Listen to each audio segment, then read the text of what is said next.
Okay, everyone, it's 1:10, so we're gonna start the afternoon session. Good afternoon, everyone. Welcome. So in the afternoon session, we're gonna have two presentations. The first one is gonna be with me. It's gonna be about music technology 102, second level. And the next one, that one is gonna be my presentation from 1 to 2:30 approximately. And the second session, the second presentation is going to be with Gretchen Harry. She's going to talk about drums and percussion. So I'm going to need 1 second to set up everything on my end, get everything ready, and then I'm going to start.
Okay, already.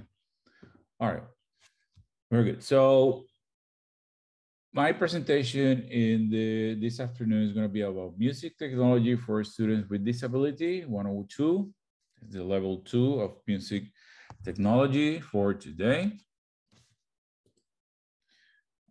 So I think most of you were in the morning session, but if anyone wasn't in the morning session, I'm going to talk a little bit about me. I've been working most of my professional life as a special education music teacher in 4 different schools over 14 years. I also teach piano. I've been teaching for 22 years, 14 of those with students with autism. Right now, I work at the BSN at Berkeley. This is our program. I teach piano, and I have also a music technology workshop that we just started a year ago. I am also a music teacher at the Boston Public School, and I have a master degree in music education in concentration with autism from Boston Conservatory at Berkeley. So today in level 2, we're gonna focus more with working with DAWs. We're gonna see two specifically, Garageband and Bandlab. I'm gonna show you some examples of my works of my students at Berkeley. And then at the end, I'm gonna give you an overview of Bandlab, how to use it. And I chose Bandlab because it's free and you can use it on any desktop or computer, tablet, iPad, and Windows, Mac, doesn't matter, any computer, any electronic device. It's cloud-based, so you don't have to download any application, and all you have to do is create an account with them. And then at the end, if we have a little bit time left, I want to share with you some website resources for music technology to use with your students. If you have any questions or comments, please feel free to write them on the chat, in the chat. I'm gonna be monitoring the chat just to make sure I don't miss anyone. You have questions or comments, please write them on the chat.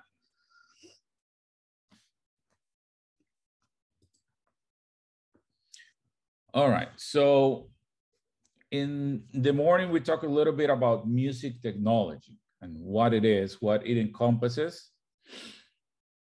Music technology is not only about electronic devices, it's also about architectural acoustics, the building of the instruments, how they work. Also about audio equipment like microphones, speakers, any kind of audio hardware. It also has to do with MIDI and recording equipment, notation software for computers, digital audio interfaces and virtual instruments, and music application software that you can find on your phone or iPad. So I want to start this afternoon explaining a little bit what is a DAW. So a DAW means digital audio workstation, and it is used to record, edit, and mix audio and MIDI on a computer in a digital format. Now, for those of you who don't know what MIDI stands for, MIDI means Musical Instrument Digital Interface. It's basically a communication protocol that is used between computers and electronic devices, even audio devices, also keyboards, computers, to communicate between them and share data. MIDI doesn't share audio.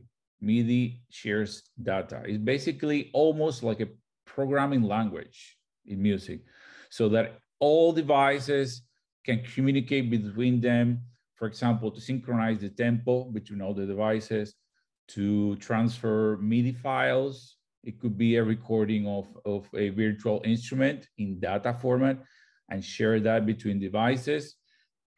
It's a very old protocol. It was standardized in 1983. Before that, each company used to have its own, they didn't call it MIDI protocol, but communication protocol between devices like Roland and Yamaha. They used to have their own, and it wasn't until 1983 that they all came together and decided on a communication protocol that would work between all devices, no matter the brand.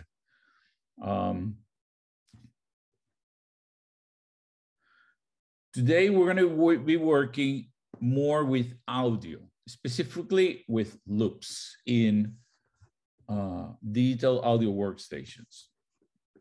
I know that DAW and the digital audio workstation may sound to some of you a little bit intimidating or like, what is that? But I hope that by the end of the presentation, you can be a little bit more familiar with it and feel a little bit more comfortable in terms of using it in your classroom and trying it with your students.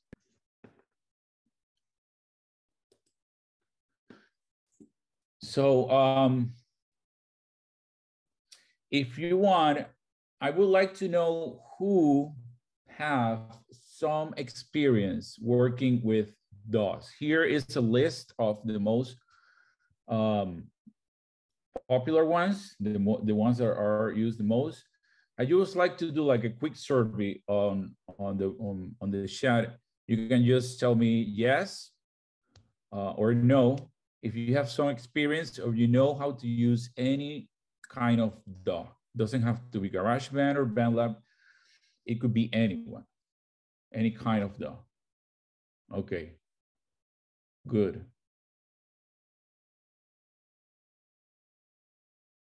Okay, all right, very good.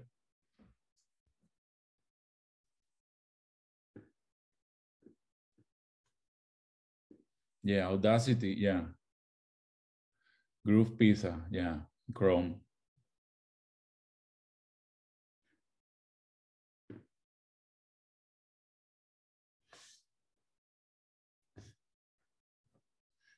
Okay, good, very good.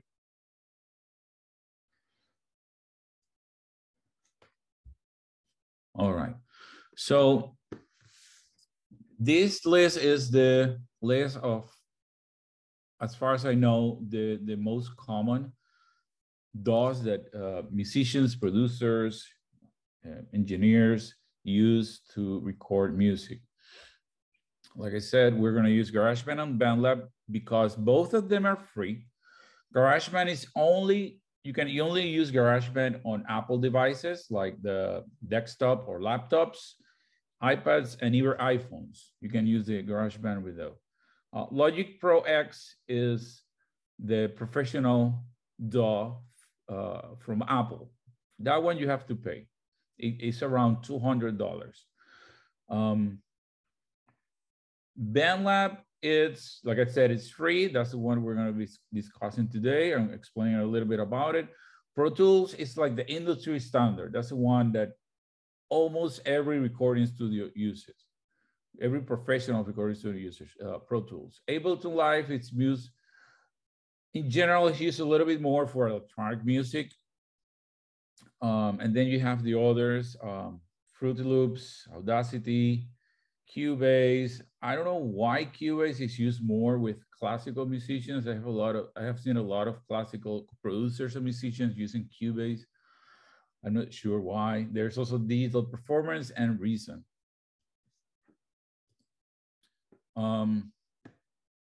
So let me copy this. I'm gonna put it in the chat.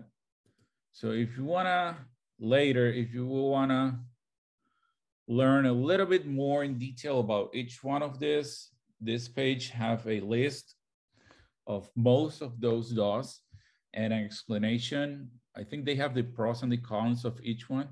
So if you want to learn a little bit more about that in depth, that page is very good. All right, so I want to start with GarageBand for iPad. GarageBand for iPad is different from GarageBand used in the computer.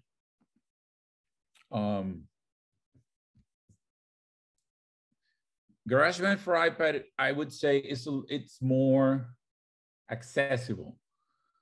The way Apple designed GarageBand for iPad is to make it accessible for students, for people who doesn't know about music. And I would dare say that to some extent, they were also thinking about person and students with disabilities, because it has some features that are very adaptable and very good for persons with disability. So like I said, it's free. You can download it free from the Apple Store. It comes with a lot of loops and sounds. You don't have to download anything else. You don't have to buy anything else. Like I said, you can use it for the iPhone, the iPad, the Mac. I mean, you can use it with the speakers on your computer or your iPad, but it may be better if you use it with headphones or a Bluetooth speaker or a small amplifier to get a better sound out of it. If you use it with Bluetooth, I mean, you can use it, but you're gonna encounter a little bit of lag in the sound, a little delay because of the Bluetooth. And it comes with a lot. That says hundreds or even thousands of loops that you can use with GarageBand, and they constantly are updating and adding more loops and sounds, which are free. You can download for free.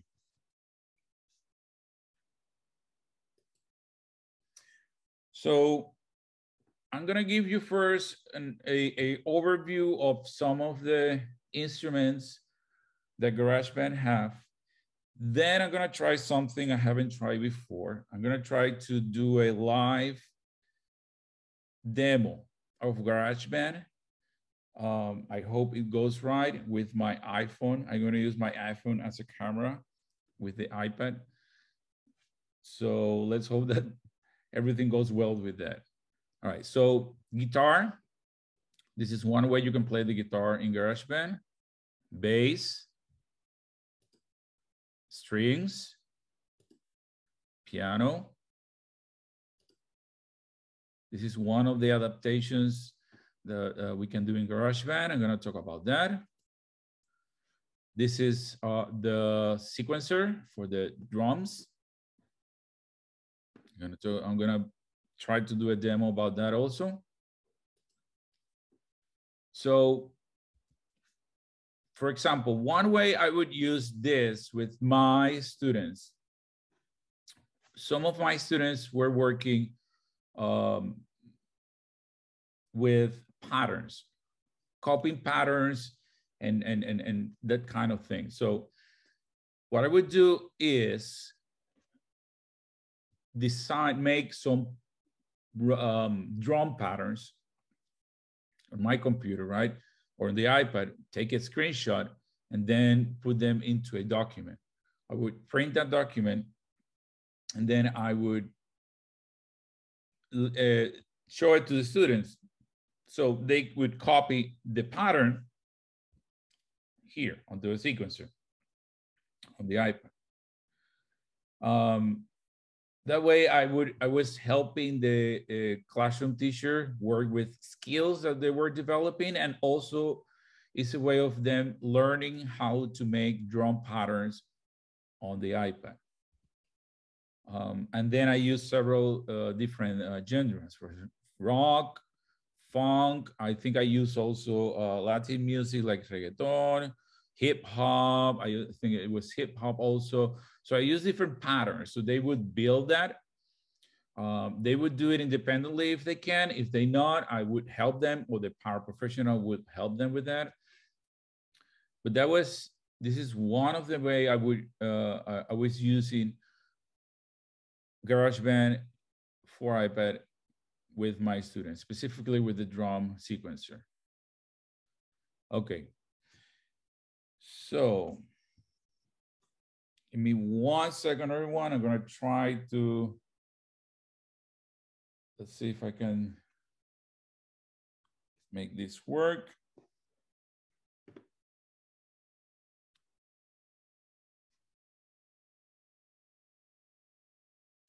All right, so I'm going to stop sharing my screen.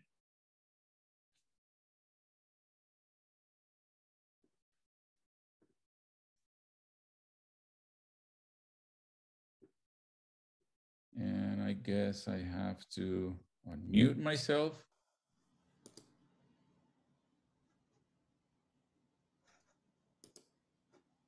Okay.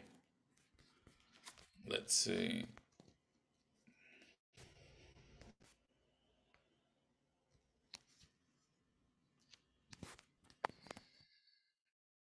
All right.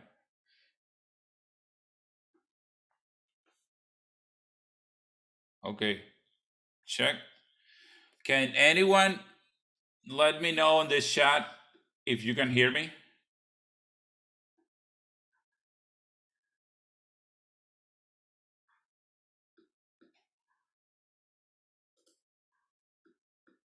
All right, thank you.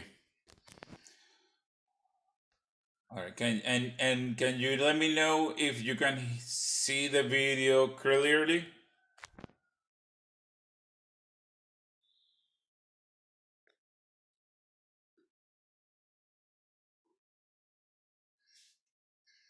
Okay.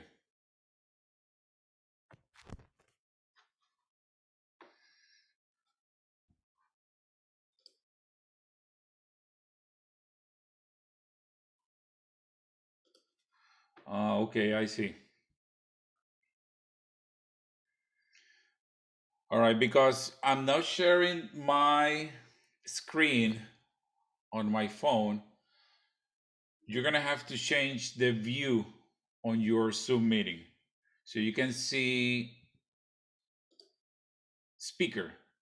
If you go to view on your upper right corner on Zoom, click view, and then click speaker.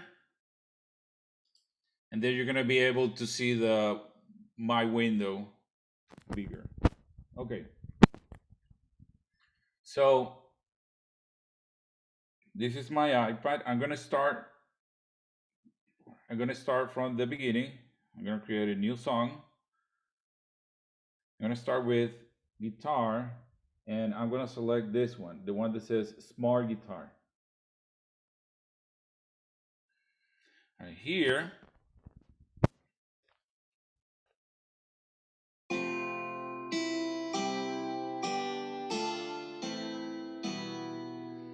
so you can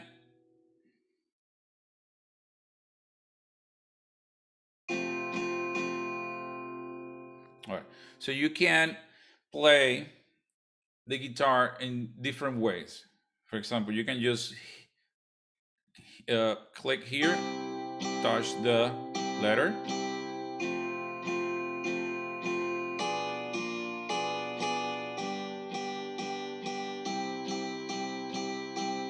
or you can strum the strings with the fingers.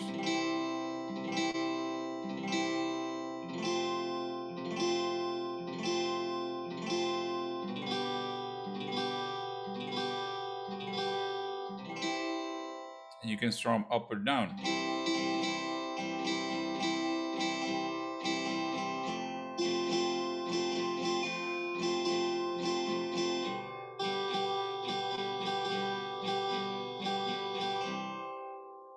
Right, so here you can see how accessible would it be for a student who cannot play the guitar physically. This could be a good substitution for that, for him to be able to play the guitar through the iPad, through Garageband, and be able to participate with other students in the class, or even maybe in band, in a small band, small ensemble. So you have, this is the basic setup that comes with the guitar, but you can customize it. I'm gonna show you how. So you go here to here, and you go to edit chords. And this window is gonna pop up from the top. Now you're gonna select let's say this line here, right? You're gonna select that, and then you can customize what chord, and if it's minor, major, diminished, augmented, it has all the different types of chords.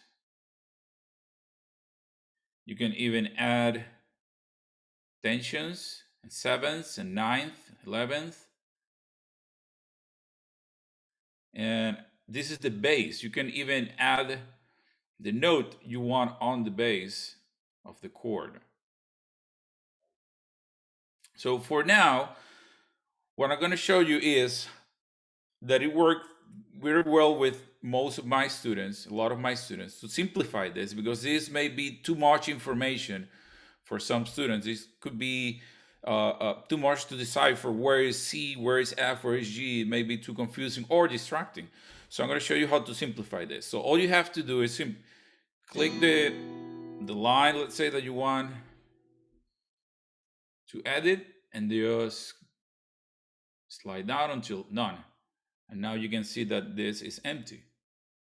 And then you're going to do the same with all the chords that you want to eliminate. For example, A, I'm going to eliminate this one. I'm going to leave those three. You don't need this. You're just going to leave those three chords.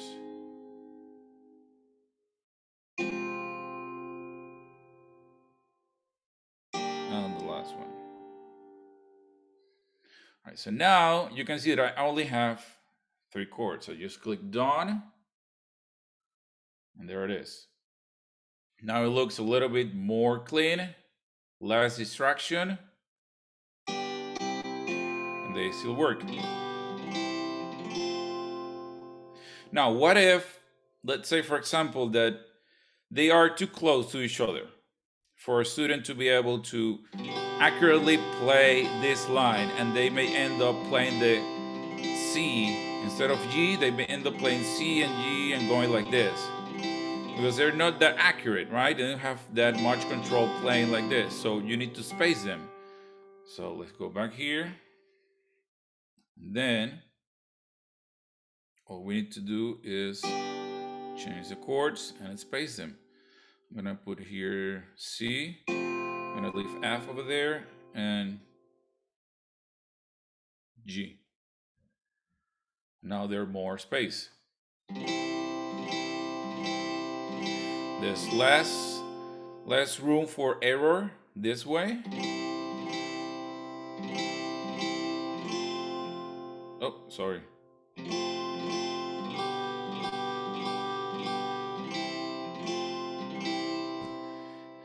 And then you can even record that, right? You just press record.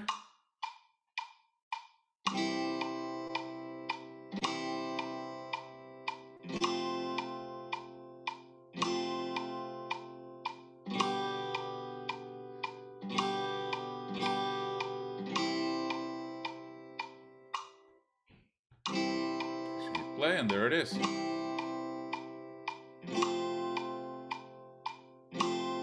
Okay. So, talking about MIDI, what I recorded here is MIDI. As you can see, it's just lines, right? So each of those lines is a note. And depending how long the line is how long that note is going to sound. Okay, it's similar to what Sarah was talking about in her guitar class.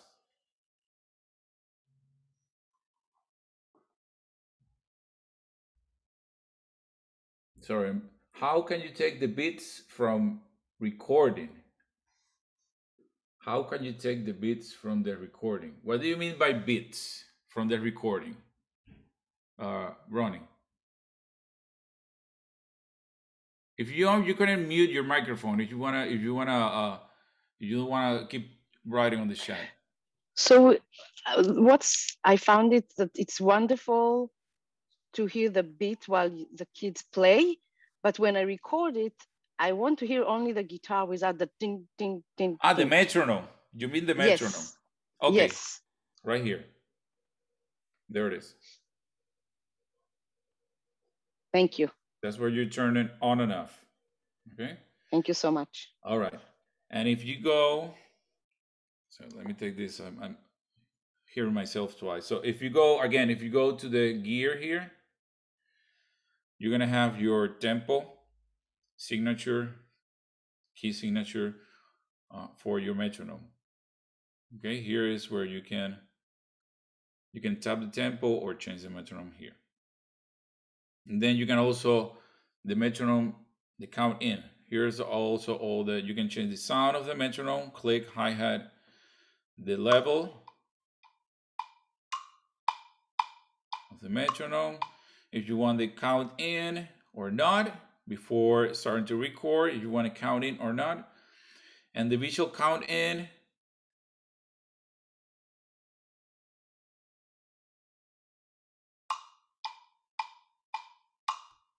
There, okay. So you can, all the metronome settings are gonna be here. All right, so that's with the guitar. And this is what it's MIDI. It's just data. There's no audio there, it's just data. That data is triggering the audio from the virtual instrument, which is this. Okay. And then here on the side, you have the track settings, the volume. Here you have the volume. If you want to listen only to that song, that's the solo. We're going to talk a little bit about this later with Bandlab, the mute. All right, so that's with the guitar. And the same way you do it with the guitar, you can do it with the piano.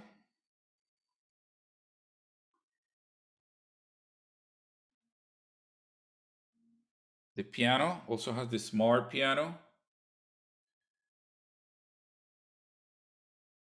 The strings have the same smart string. Bass also have the same smart bass on the guitar. Okay, with those four, you can make those adaptations like that with all four. Let me show you the piano.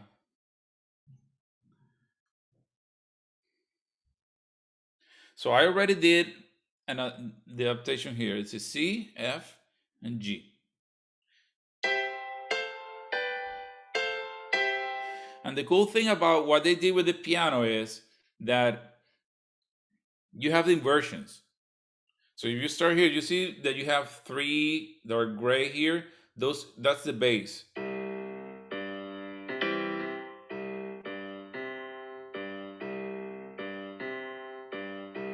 Okay, and then you have these frets, maybe you can call it that, are the inversions.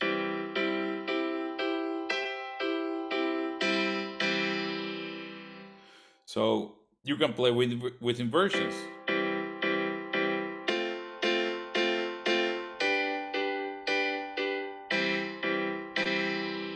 Okay, you can make maybe some very simple rhythms.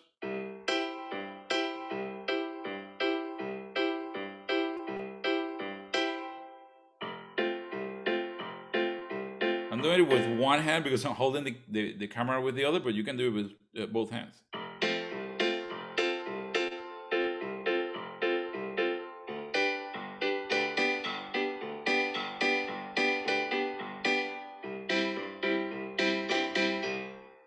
Okay, so you can do some simple accompaniment with the piano with that. You have the inversions, you have the bass notes here.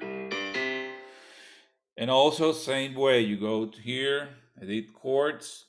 You can edit your chords there any way you want. You can add any type of chord that you need, any type of chord that you want, in any configuration here, spacing that you need.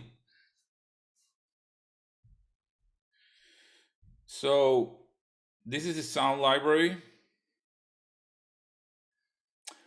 Obviously, you can also record voice with this. It's not only MIDI. It's an audio recorder. You can record voice and you can give it effects.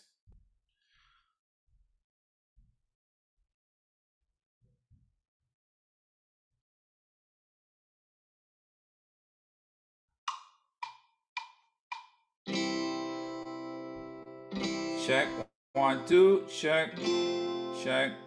This is a test for Garageband. Check, 1, 2, check, check. This is a test for Garageband. So, if you heard, I also recorded the guitar because it was coming out of the iPad speakers and it went back into the audio track here. So if you're gonna record voice, I would advise you to use headphones. Connect a pair of headphones to the iPad and then record the voice. Because if you don't do it like that, this is what's gonna happen. It's gonna record everything that comes out from the iPad speaker. Is gonna get recorded again into the audio track. So I would recommend using headphones. So it is that easy. It's that simple. Just select in this here. Select the audio recorder. Once you open it, press record. Here's where you're gonna turn off and on and off the metronome. And that's it. So one more thing. I want to show you one more thing. I'm going to show you the drums. So here is what I showed you before, right? So this is a grid. It's here we have 4 bits, right? This is 1, 2, 3, 4. Okay. So if you want to do a simple drum pattern,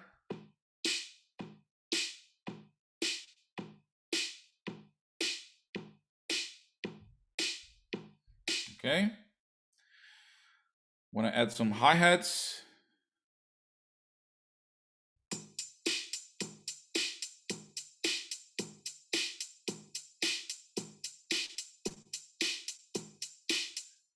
And each of these squares These are 60 notes, okay?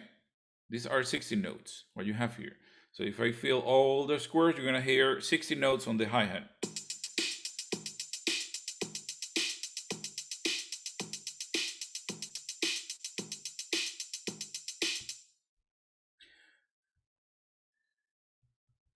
Now this is what I was talking about before, about making patterns. So you can do patterns like this.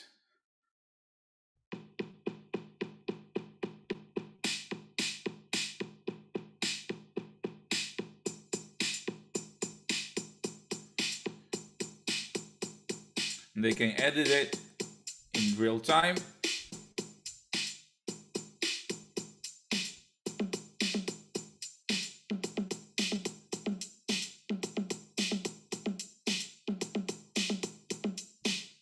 And for most students, for a lot of students, this could be just trial and error.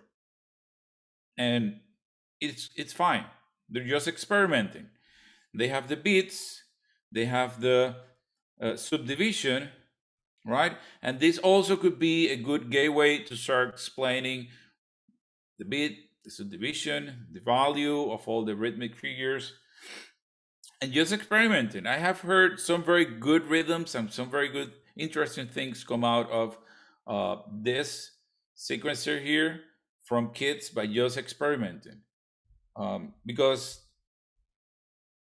I have found that a lot of kids have a good ear.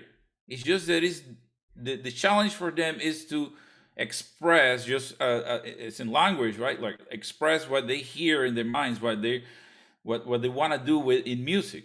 So this is very intuitive. It's just fill the squares, and obviously, I have had students that they do this.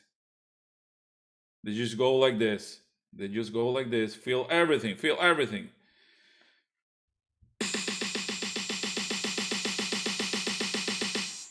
Right? But that's part of it. That's part of it. But experimenting, like they can copy patterns with this, and they can add it to the recording that they do. They can do recordings in groups. Maybe one student can record the guitar, the other one can sing, the other can play the piano or the bass, one can do the drums.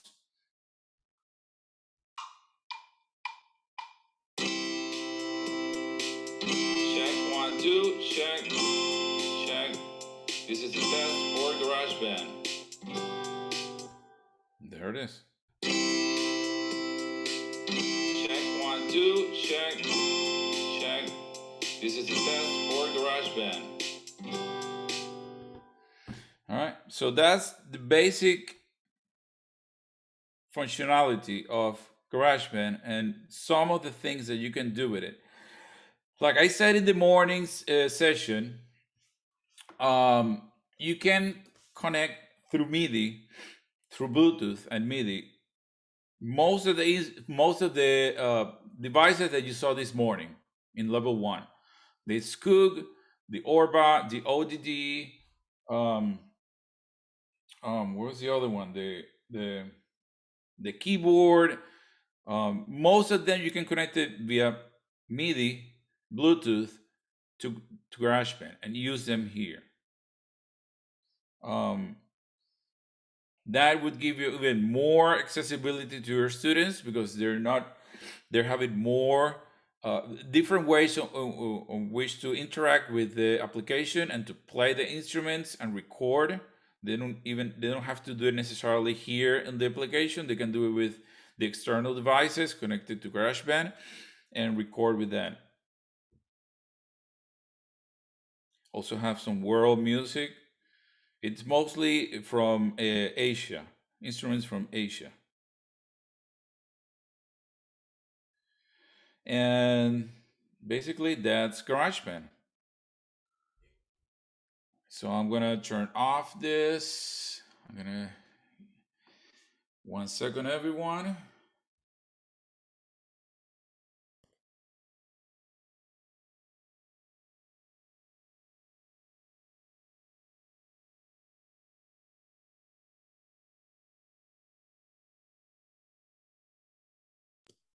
Okay.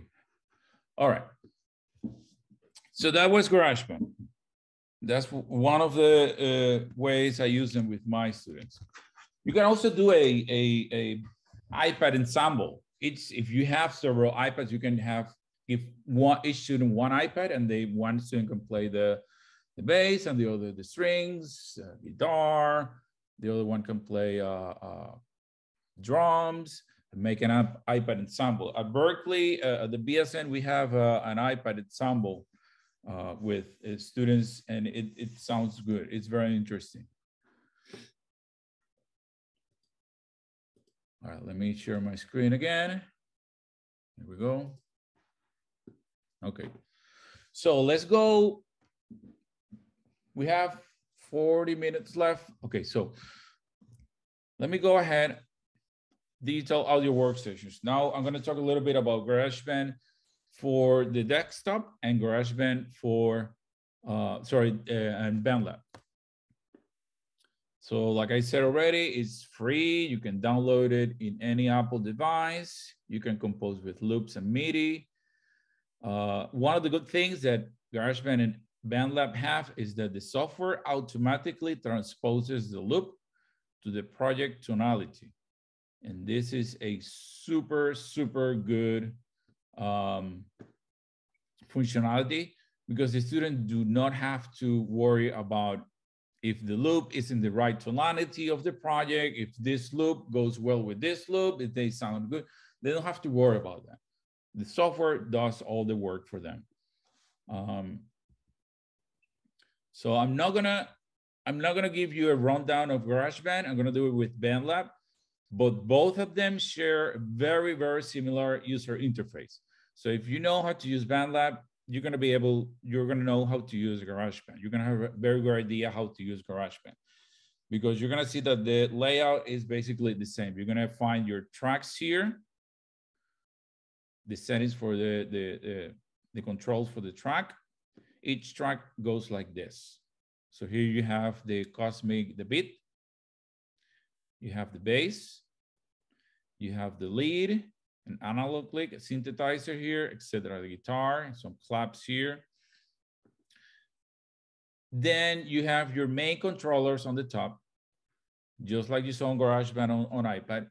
The record button, play, go back to beginning. This is a loop. And then you have the bars, the beats, the tempo, tonality, meter. Here you have your metronome, main volume for all for the software, the main volume. And here is where you find your loops. And this is the loop window in GarageBand. And you can sort them by instrument, by genre, or description.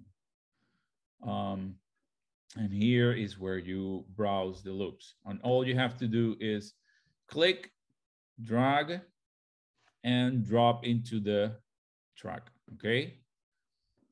You're gonna see that with Bandlab. Here you have your measures or bars, 1 through 5. You can zoom in. You don't have to work like this. Sorry, you don't have to work like this. You can zoom in here. And this is all gonna zoom in. That's a basic layout of GarageBand. You're gonna see that Bandlab is very similar. So Bandlab, free. Bandlab, it's web-based, like I said. You can download it to your computer, but you can use it anywhere where you have you need a Wi-Fi connection, okay? You need Wi-Fi internet to be able to use it. That's one of the requirements. But if you have a Wi-Fi internet connection, you're gonna be able to use it. Again, you can use loops or MIDI. Also, the software transposes the loops automatically to the tonality. The loops are organized a little bit different than in GarageBand. They're organized by packs of loops. Each pack, the loops that come on each pack can be used effortlessly and even without thinking, with the loops on that pack, okay? You're gonna see, I'm gonna explain that a little bit more. And also you can search by genre and instruments. This is a lot of help for me. For my students, it's a lot of help for me, because if I want them to, okay, I want you to find a good beat that you like to use in this song. So I just go to the filter and just look for beats, and all they're gonna have on their list is beats, so they don't get confused with other loops and other instruments. So one thing about Bandlab that you can't do with GarageBand is create classrooms. Right now I have the fifth graders and I have the music technology club on Fridays in my school, in Boston Public Schools. And I have two classrooms, one for fifth grade and one for my club on Fridays. And the students join the club. They can submit, I can give them assignments and they can submit their assignments back to me. I can check them, make comments and send them back to them. They can also collaborate in groups in the same project, on the same song. There's a limitation. I think you only can have 16 tracks in Bandlab because it's web-based, using on your browser. There are some limitations. In GarageBand, I don't think you may have limitations with how many tracks you can have. I know you can have a lot. I don't know how many, but you can have a lot of them. And you can record up to 50 minutes in Bandlab, up to 50 minutes. And projects can be saved and shared, and you can connect a MIDI controller like a keyboard. So all the devices that you saw this morning, again, you can connect them to Bandlab. If you have a keyboard that you can connect to a computer, you can use it as a MIDI controller and record, play music and record it on Bandlab. That's another thing I do with my students at BPS. So this is the main window of Bandlab. As you can see, it looks a lot like the GarageBand. Track volume, mute, and solo over here. Here you have your loops or MIDI. Here's the list of loops. This is the packs I was telling you about. Each pack may have its own theme or genre. This is jazz guitars. This is K-trap, K-pop, and so on. It doesn't mean that you can't use loops from each pack and mix them. You can. It's just that if you stick to the loops you have in this pack, they're gonna sound better together. It's gonna be easier to find loops that sound good with each other. But you can mix them between packs. It doesn't matter. And then on the top you have the controllers, very similar. This is a loop. To make a loop here, if you wanna just listen to it, a part of the song, you click here and you make a loop. Here are your controllers, tonality, tempo, meter, metronome, main volume, and here you save it. And then down here you click the loop. I'm gonna show you all this now. So let me share my screen again. I'm gonna give you a short demo.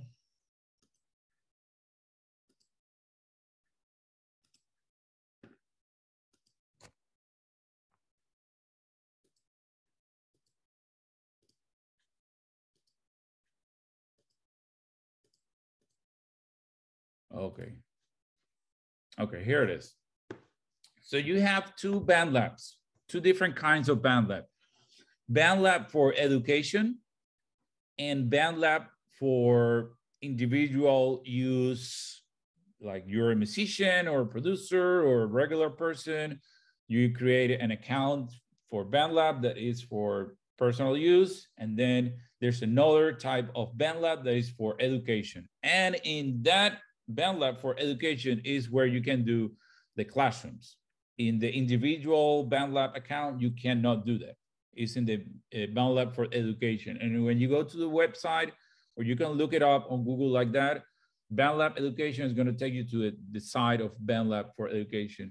If you use Clever in your schools, in my school, we have Clever.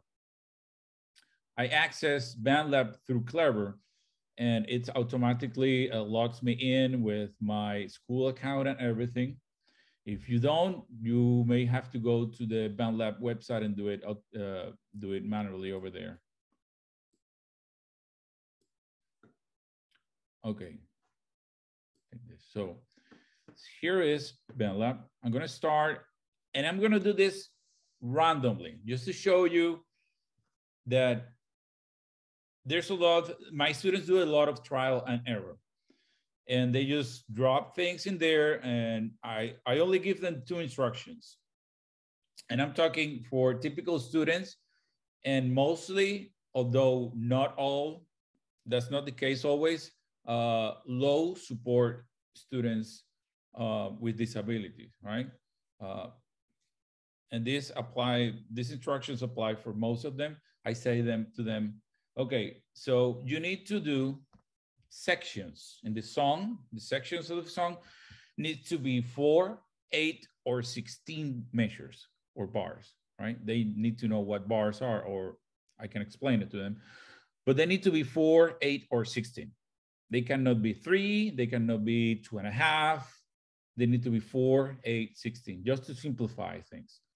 And the other thing I tell them is they need to sound good to you. If you put 2 loops together and you think it sounds good to you, keep using it, okay? And then I let them work by themselves, just try it out, come back later and say, okay, show me what you have done. And then I start giving them suggestions. Like, okay, this part sounds good, but you know what? I would take this loop you have over here and put it over here. I think it sounds better. Listen to it, try it out and listen to it. And most of the time they will say, yes, it sounds better. Thank you. I'm going to do that. Or no, I didn't like it. I'm going to keep it like it is. So I just basically let them work. And with what they work, I guide them and I make suggestions to their projects. I don't want to give them a lot of instructions and a lot of ifs and buts and not and this and that, because it's going to be counterintuitive for their creative process. And most of, and sometimes when it's the first time, this can be a little bit intimidating for them. So I just let them work, and then with their project, guide them, make suggestions and guide them. So let's try it out. Loops, you start down here, loops. Packs, here are the packs. So let's see. I'm gonna try to do this randomly, not think too much about it. Let's try this, African percussion. You're just gonna grab a random loop here, this one.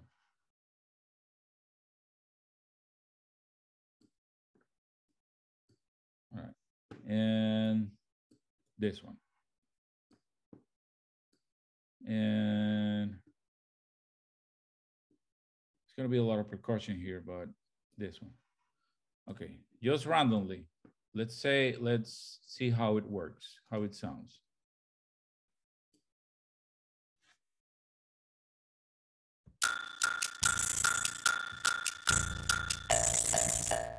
Okay, can you hear it good, or does it sound really bad? The audio per se, does it sound good or does it sound really bad?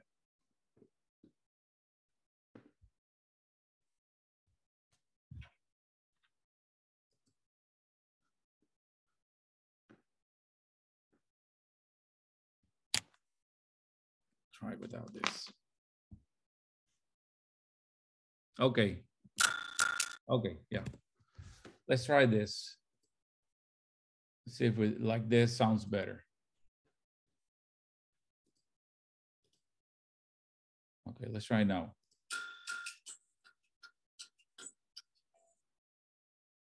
Okay, so it's so is the Zoom audio sharing thing that sounds weird, that makes it sounds weird.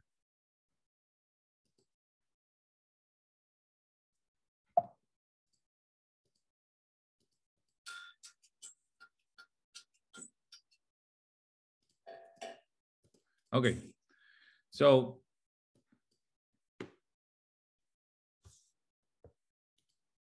let's try another one.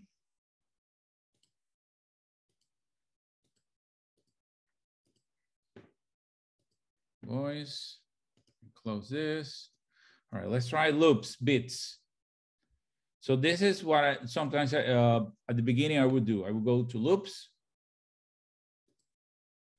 instruments, And most of the time I tell the student, start with beats. Okay, you're gonna have 20, 25, 27, almost 2,700 beats there. It's a lot, I know, but start with a loop. You can preview the loop here.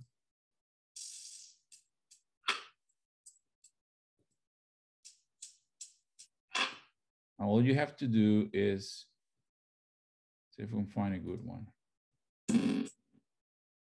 Yeah, it's the Zoom thing. When the Bandlab working with Zoom, it doesn't sound good.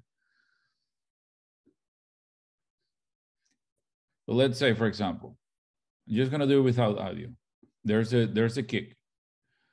Let's take another one. Let's try this.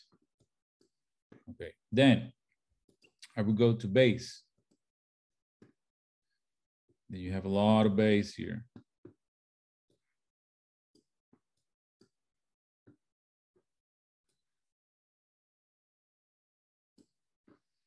And then continue with that. Okay, now once they do the beats and the bass, I would say, well, it can be a guitar, it could be a strings, it could be a synthesizer, a piano. I would ask them, what do you want to do now? What kind of instrument would you like to use now? Guitar, instrument, give it the choice. And then depending on what they tell me, let's say that they say keyboard. You have a keyboard. And then one thing that I also explain to them is how to copy these loops here. Because as you can see, this is long, this is short. So to copy the loop, you can do it different ways. One way is just copy paste. Copy, place the marker where you want to paste and paste. That's one way of doing it. The easier way is just grabbing this circle up here, this arrow, and dragging it. And you're copying the same loop over and over and over and over. All right? So I will tell them, okay, make sure that all the loops are square here. This one, again, you can copy it. Okay. And make sure that all the loops are aligned with the bars. And one thing that I would do for them to make it easier is go up here to view, grid size, and instead of mark, I would do it to bar. And this is what's gonna happen. The marker is gonna stick to the bars. All right, so that way, it's gonna be easier for them to understand where the loops should start and where the loops should end. So if I should drag a loop from here, it's gonna go straight into that measure. It's gonna start right there in that measure. What happens if I have it in Smart, for example? Well, they can, instead of placing the loop on the bar, they may place it a little bit ahead or a little bit, you know, far on ahead. And then when they have the other loops aligned correctly, it's gonna sound out of tempo. This loop is gonna sound completely out of tempo with these other two loops because it's just a little bit out of misaligned with the bar. So that's what I would do, the bar in the grid size bar. So it's easier for them to, one less thing that they need to think about. They can think more about the music and less about that. And there's the, like I said, the packs. You go into each pack. All the loops here work well with all the other loops in the same pack. And you have a lot of packs here from different kalimba, jazz guitars, K-pop, house music, lo-fi. A lot of my students like to do lo-fi songs. EDM, disco, there's rock, funk, Latin. They have almost every genre, almost. They have the most popular genres here. So that's a good thing and a bad thing because they have a lot of options, but at the same time, they have a lot of options, which for some students may be too overwhelming. So that's why sometimes I would like to just narrow it down a little bit to instruments. Let's start with the beat. And what genre would you like to do? Let's say hip hop. And that at least narrows the options a little bit more for them. Something extremely important, save. And not only because you have to save it, I'm gonna explain why. Because it's web-based, it uses the RAM memory in your computer. Some computers have a lot, some computers doesn't have it a lot. Some computer has 4 gigabytes, 8 gigabytes, others have 16. So depending on the amount of RAM and how stable is your browser, your session, your song is gonna play very well, or it may crash at some point. So I always tell my students, save all the time, save your projects all the time. You do a couple of changes, go click save. Do a couple of changes, go click save. And up here, it's gonna say you when was the last time you save it. And then that's basically it. Here's the volume for each track, the pan for left and right, the mute, what you're basically doing, you're muting that track. So all the other tracks are gonna play except this track. And the opposite, if it's solo, you click S, it's solo. So only this track, you're gonna hear only this track, and all the other tracks are gonna be muted. You're not gonna be able to hear them. Again, record, play, go back to beginning. Here's the tonality. You can select the tonality here. The tempo, up and down. You can see that it adjusts the tempo automatically.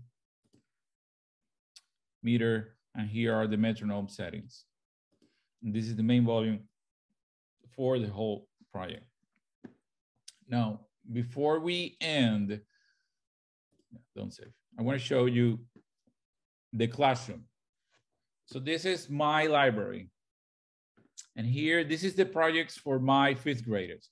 What I did with them is I found the tracks, they also call them stems of pop songs. For example, I have Dua Lipa here, Encanto. We don't talk about Bruno. We have heard that one 1,000 times right now from our students.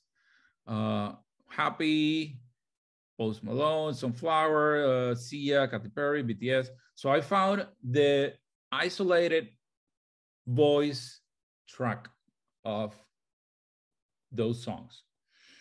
And then I made a project out of that. Here's the isolated voice of that track. And then all their project is they have to make the music. They need to arrange, compose the music for the song. They need to do a remix. And they would drag the loops over here and start doing their remix of the song, the Dua Lipa Break My Heart song, okay? And I would let them select the song that they want to do. So let me show you the classroom. So here is the classrooms I have. This is the music tech. This is the 5th graders. And here are the songs. These are the assignments, right? You post the songs as assignments. And then they go and pick the song that they like. They can preview the song here. It's gonna sound horrible.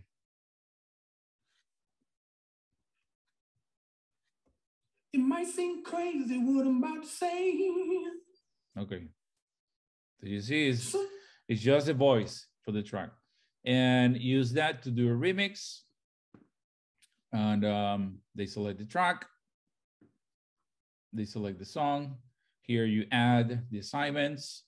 You can add students. Here you can see all your students and what they're doing. Here you can see the assignments published, because once they're done with the assignment, instead of saving it, I mean, while they're working on their assignment, they're gonna save it. But once they're done, they're gonna publish the assignment, which is a green button that you're gonna find besides the save button. They're gonna publish assignment, and then you're gonna get an email saying, hey, this kid finished assignment, it's ready for you to listen to it. And then you go, you watch the project, you see the assignment, you make some comments, and you can send it back to the student to finish it or change anything. So that's the classroom here.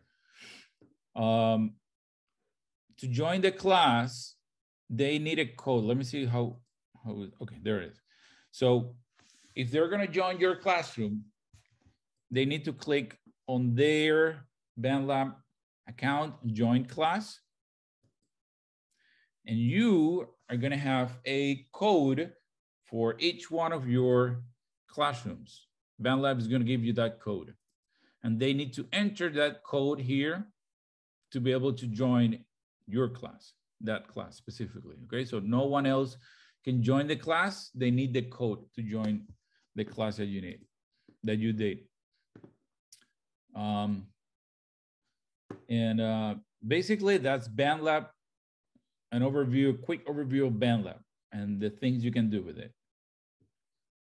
With Bandlab, you don't have the option to do classrooms or anything like that. Bandlab is a program, standalone program that you use. You can do the loops, you can do the MIDI, you can do the audio, you can record voice, you can do all those things. You have the loop library, you have all that, but this classroom functionality is only for Bandlab. Garageband doesn't have that.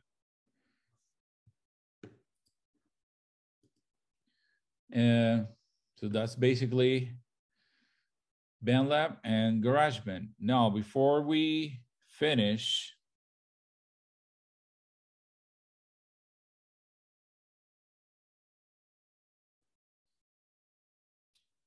I'm going to show you quickly about this. This is the Music Tech Workshop at Berkeley. I want to show you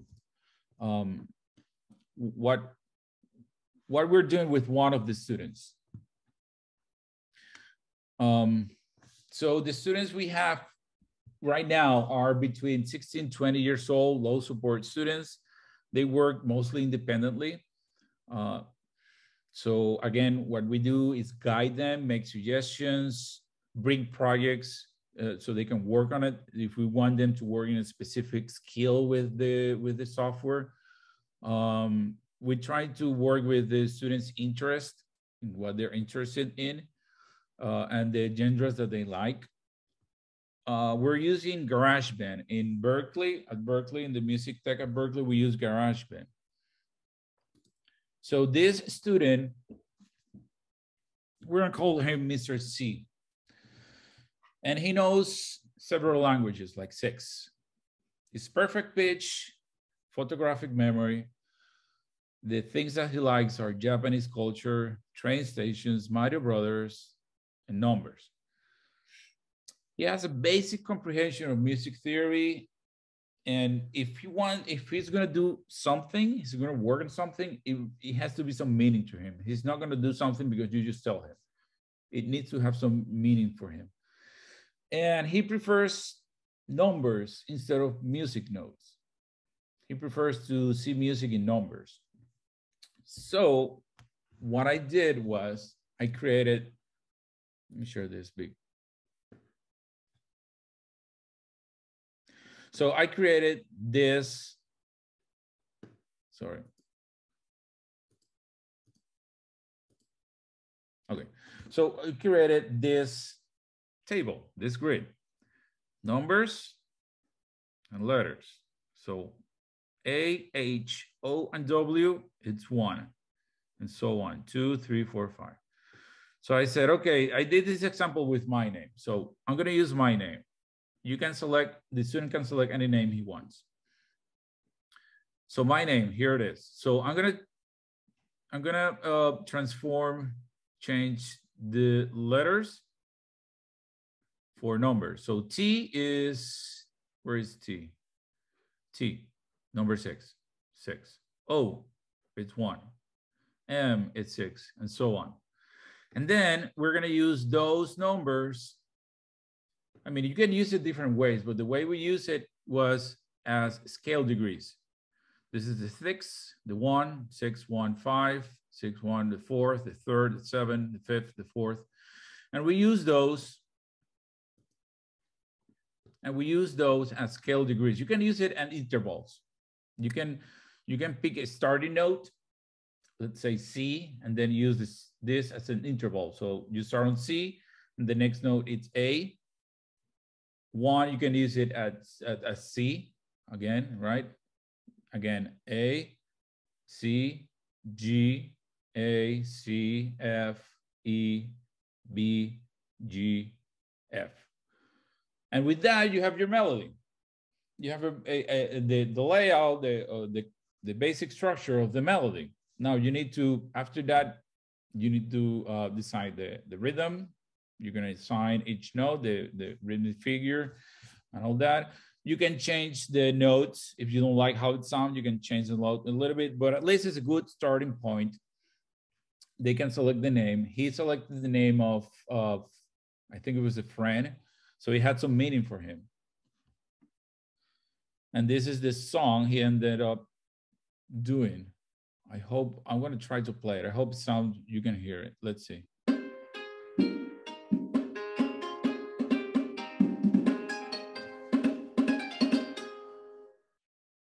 So you can hear it has Japanese and Asian instruments because that's what he likes. But the melody, and he did some percussion on it, and that's it. That's his first song he did with us. Then he said, okay, so I'm gonna use now Japanese cities, the name of the different Japanese cities. And this is how he wrote it. He wrote it in Japanese. And then he understood the system by then, so he just gave them the numbers by the table. And these are the names in English. And then he did another song with them. And it came out like this.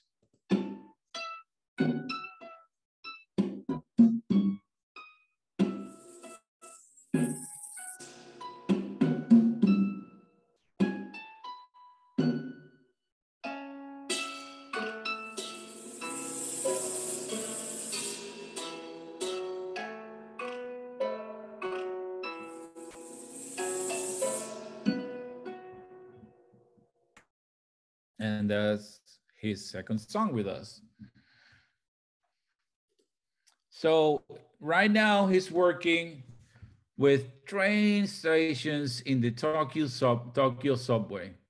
So there's a very interesting thing in Tokyo subway that each train station plays a short song or melody, I think, before the doors close. And if you take all the melodies of all the train stations in that line and put them together, stitch them together, you get a song, a complete song. So he's taking all the melodies from each train station, transcribing them into GarageBand. He's doing it from YouTube. It's a video on YouTube that has all the melodies, and he's just listening to them and transcribing them into GarageBand, and making the chords. And he's gonna make the percussion, and he's gonna make like the arrangement of that.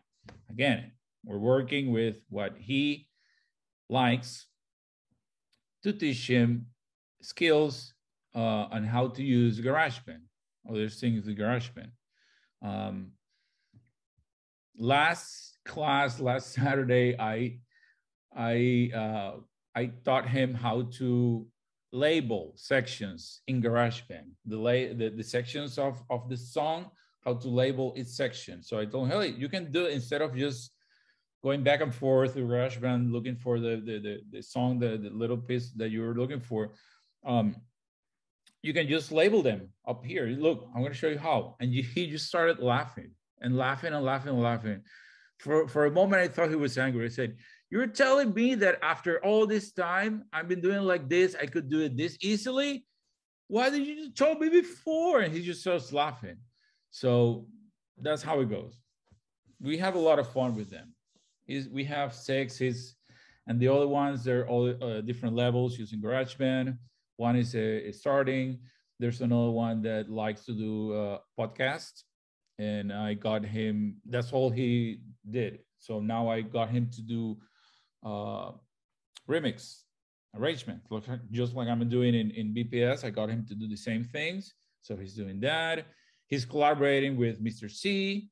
They're working together on a song. So there's a lot of things, good things, positive things going on there. So, oh, and also, very quick, I did a song checklist just to organize their ideas and have them, again, a starting point. So it's just questions about what do you want to express with this song? Do you want to make a happy song, a melancholic song, a sad, joyful, like a song that you can dance to, the tonality, meter, like the basic things that sometimes musicians think before they start a song, or they think when they're in the process of doing the song. Song form, there I take the opportunity to talk about song form, ABA, ABCA, the measures per section. With what do you want to start first? The melody, the chords, you want to start with the rhythm, you want to start with, you need help to get started, the title of the song, and the song contour. So at the end, I let them draw how they want the contour of their song, like the energy, right? If they want to start low and then go up and then go down and finish strong, or they want to start strong and go down and up and finish up again. So I let them draw the contour, and with all that, at least I can give them a map of what they're going to do in their song, what they're looking for, what is the goal, the objective of the song, right? What we're working for in that song. Because again, sometimes if you just let them work by themselves, it's chaos. Like there's a lot of things going on all over the song, and there's loop over here and loops over here, loops over here. It's like disorganized, right? So this helps them organize the song. Like I need to do the first part, which is 4 bars, and it needs to start soft. And then the second part, the B, it's eight bars, and has to be a little bit more energy, more instruments, and that helps them organize their ideas in the song. So last, we already did that, Chrome Music Lab. I think you all are very familiar with it. We use it a lot during COVID. So there's another website called Experiments with, I'm gonna post all this in the chat. Experiment with Google. This one you can control, play with your body. So here you can play with your nose. You can assign, I think you can assign this to your head, to your wrist, to your different part of your body, your torso. And you move your head, and it tracks you, the computer tracks your head, and you play with your head. This is with your whole body. There's different apps, software there that you can experiment with your students. It might even help some of your students to play music with this, if they can move their head, if that's a possibility for them, right? They can play music just moving their head. MuseLab. This one also have a lot of different apps in it. Groove Pizza is here. It's like a collection. This is more like a collection of websites that have music software that you can use with your students. Building beats. This is all about beats. I'm copying all this to the chat. This is all about making beats, different ways of making beats. This one is, if your students are really, really interested in synthesizers and electronic music, they can learn how it works and how to use synthesizers, the filters, the oscillators, the envelopes, all that they can learn it here in learnthingsableton.com. This is, again, if you have someone that is interested in synthesizers, these are all web-based synthesizers that they can play, they can tweak, they can use. Again, it's like a page of, it's a collection of synthesizers on the internet. And that's it. I know it's already 2:30. Now we're gonna go with Gretchen, but if you have, do you have any quick questions that I can answer before Gretchen starts? If you wanna, you can unmute yourself or write it on the chat.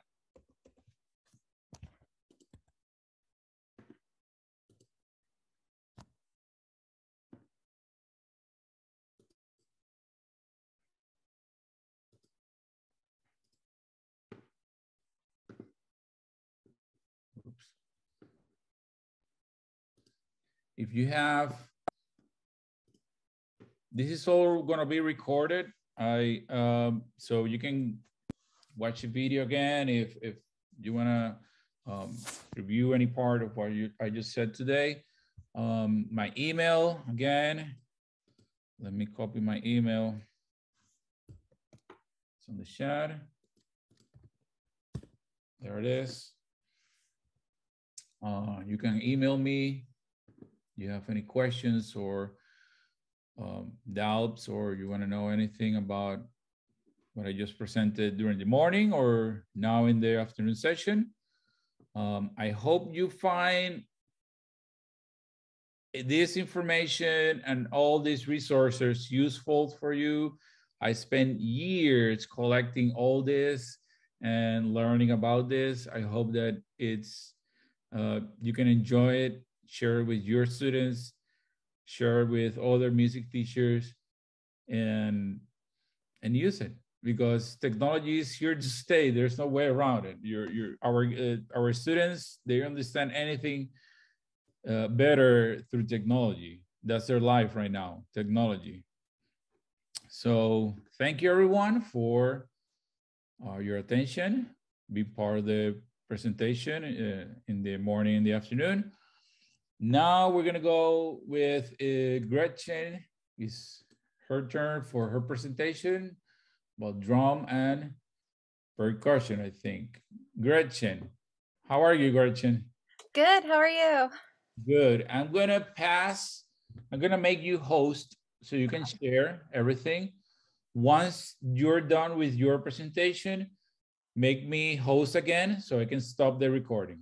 Okay. All right, let me make you host then. Make host. There you go. All right. Welcome everyone. Just pin myself here. Hi. So I'm just gonna get started by sharing my screen and sounds and moving things around so I can see. Okay, so thank you everyone. I'm so excited to be here today. Always a pleasure to join this group. So I'm going to talk to you a little bit today about drumming for students with disabilities. So just a quick look at what our agenda is.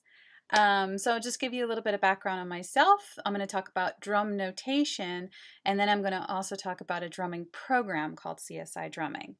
So a little bit about me. I do consider myself to be first a percussionist who teaches. So my degrees are actually in performance and pedagogy, and I do have a graduate certificate in music and autism from the Boston Conservatory at Berkeley. I've been teaching private lessons for about 17 years at Neighborhood Music School in New Haven, Connecticut. And I also coach the percussion ensembles, and I've taught various classes throughout the year, like music theory and beginning drum set or meet the drums, things like that. I also teach at ACES Educational Center for the Arts, which is a magnet arts high school. I've been there for about 11 years, and I teach beginning music theory, musicianship, percussion technique, percussion ensemble, and mixed ensemble. And just recently this year started teaching at Biasin through their Connectable platform. So I do online percussion and theory lessons through that. So to begin with our drum notation. Over the years, I have found the biggest struggle with teaching students not only to read standard music notation, but to read drum set notation. So I've done a lot of research on ways that I could approach it from different angles, created different modifications and adaptations I could use with my students, and I did find myself creating and adapting it to fit each individual, as I'm sure most of you have found with your work as well.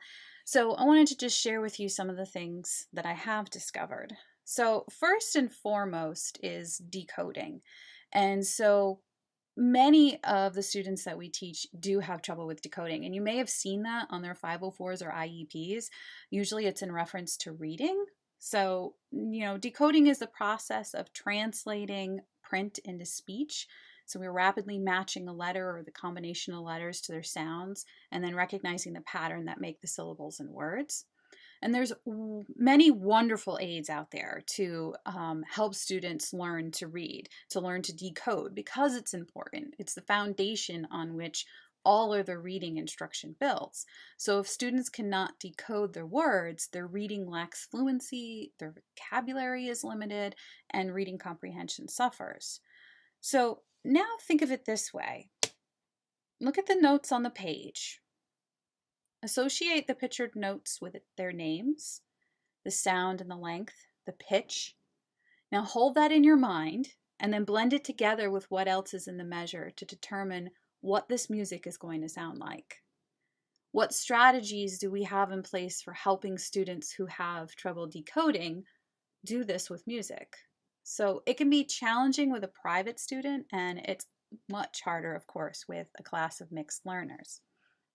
Now, when it comes to drum set notation, we also use the 5-line staff, but we use it not to represent pitch, but different drums. So that can be confusing when they've learned the, E, G, B, D, F for their lines. Now all of a sudden, wait, our lines and spaces are something completely different. And then rhythm is always a struggle. I find students just really can have a hard time understanding the difference between a quarter and a half note, and why is one lasting longer than the other, and they look similar on the page and not really understanding it.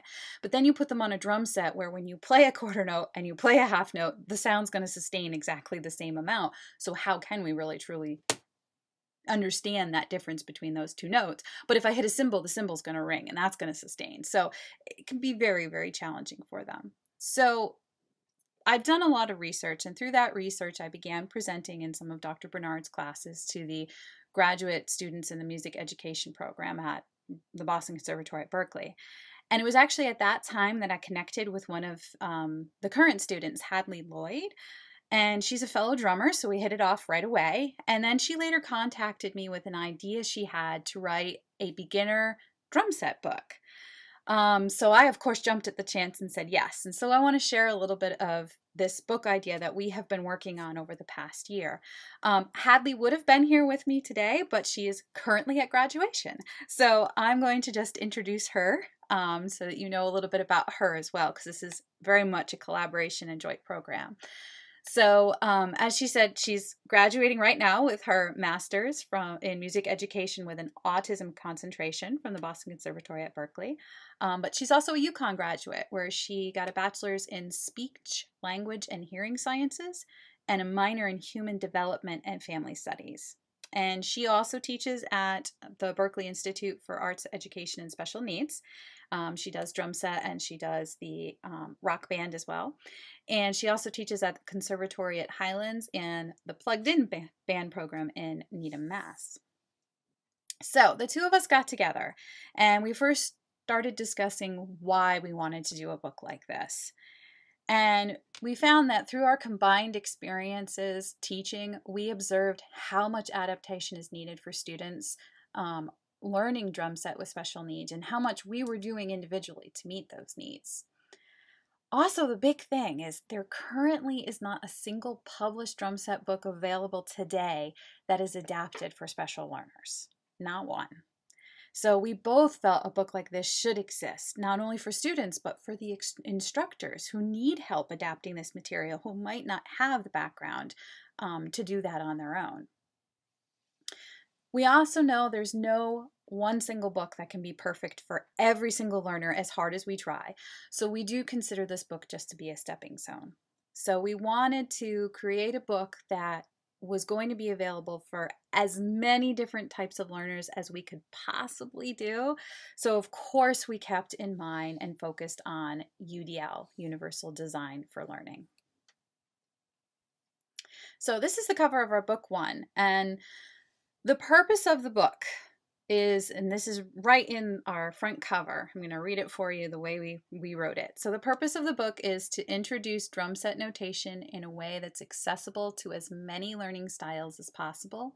The book utilizes universal design for learning in order to make abstract concepts into something that is tangible and concrete. This book is intended for music educators and students alike. Through hands-on and interactive approach, students will be able to pick up this book and learn how to read drum set notation with or without the assistance of a music educator.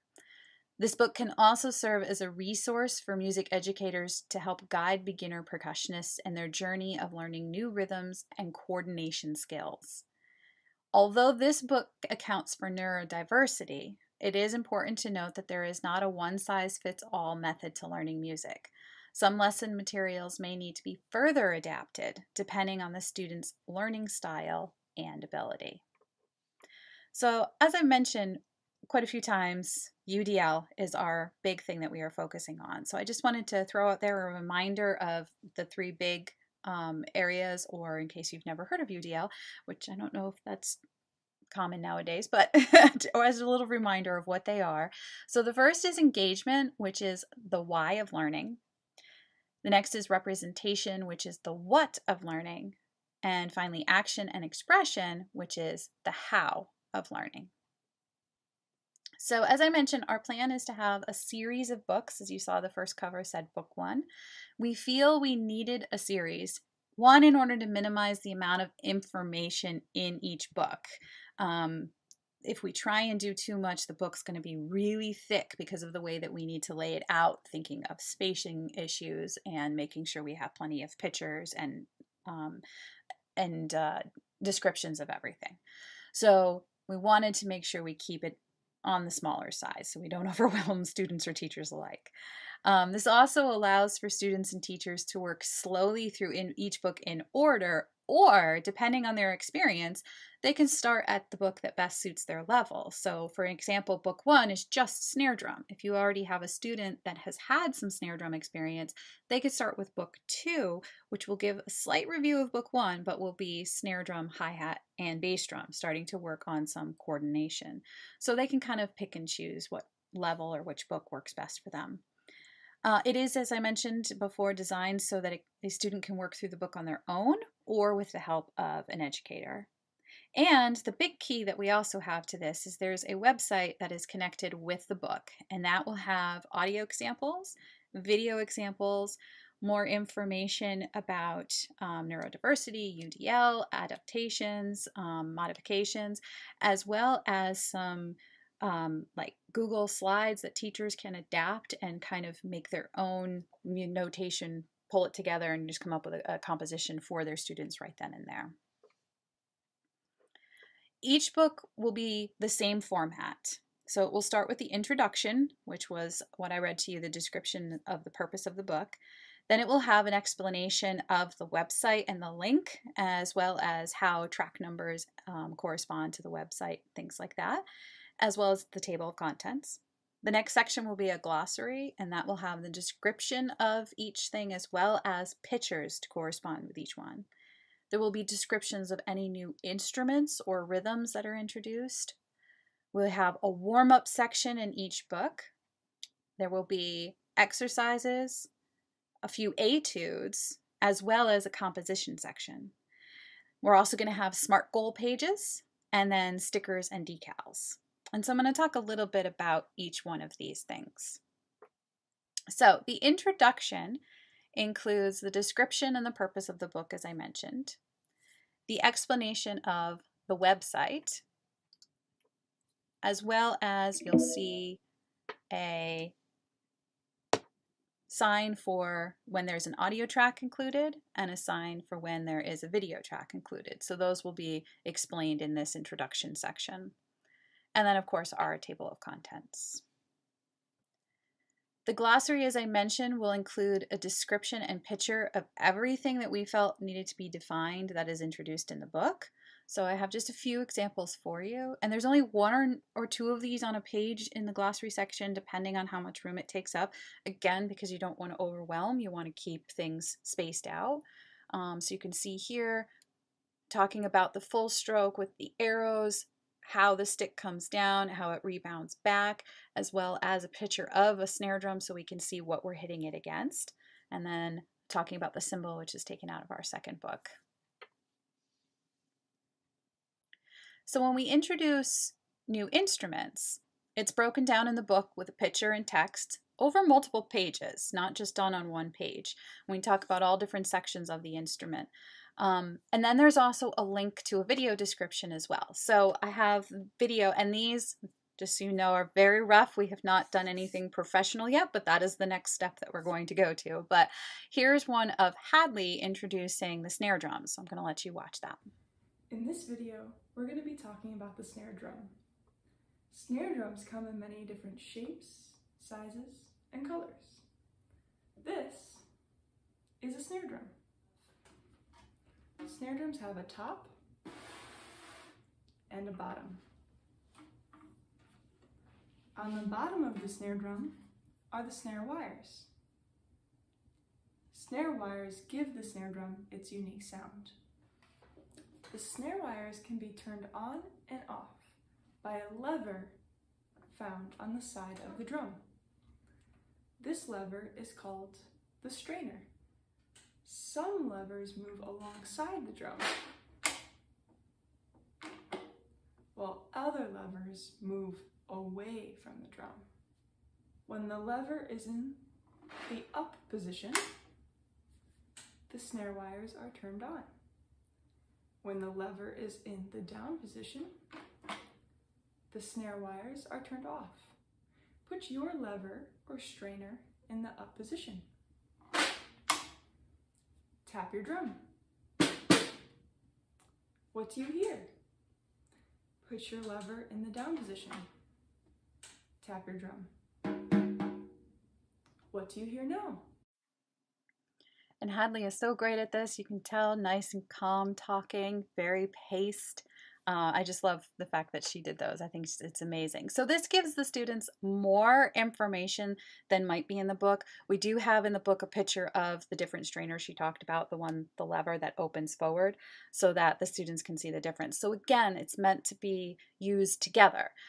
One way might not be enough information for the students. By having this different modality, it's able to cover more areas when we're talking about these instruments. So the warm-up section, we have color-coded our left and right hands. And this is just an example of the beginning warm-up. So we're explaining what your right and your left hand are. We're talking about just using those stickings of all the rights and all the lefts. We also are using the colors and representing them on the sticks. So I mentioned that the books use stickers. There were stickers and decals I mentioned. And so this picture is kind of hard to see, but we played around with a couple different kinds of stickers. And I really liked the fact that I found some puffy stickers. And the puffy sticker is great for somebody who needs to actually feel that sticker under their thumb, so they can actually place their thumb right on top of where the sticker is. But we also want to have flat stickers in there. again, trying to reach all types of learners. So if you have someone with a sensory issue, they might not want that puffiness underneath their thumb, so they could have the sticker to let them know which is their right and which is their left. But this way it's going to not interfere with the feeling of their thumb. And in this picture, the colors don't correspond to what I just showed you in the warm-ups, but they will when we put it all together. All right, so for notation, we did change the notation in the first couple books. And so our method is to use colors and shapes to represent different notes on different drums. At first we were going to do colors, but then if somebody has trouble seeing colors, we decided that we wanted to also include the shapes as well, again, to try and hit all those different types of learners. So for our snare drum, we used a red heart. And just for another example, for our hi-hat, we're using a black X. And so I also mentioned decals. There's these gummy decals which are used on drums to help with sound for muffling, so you can take out some of the overtones. And those same gummy decals can be colored and shaped. And so it's a little hard to see, but I have a red gummy decal. And so it just peels off and it will just stick. It's kind of a little sticky on the back, and it'll just stick right to the drum. So it's not going to damage the drum. These are used on drums, but then the student has a reference where they can see that heart right on the instrument that they're supposed to hit. They can also feel it because it's got that 3D effect.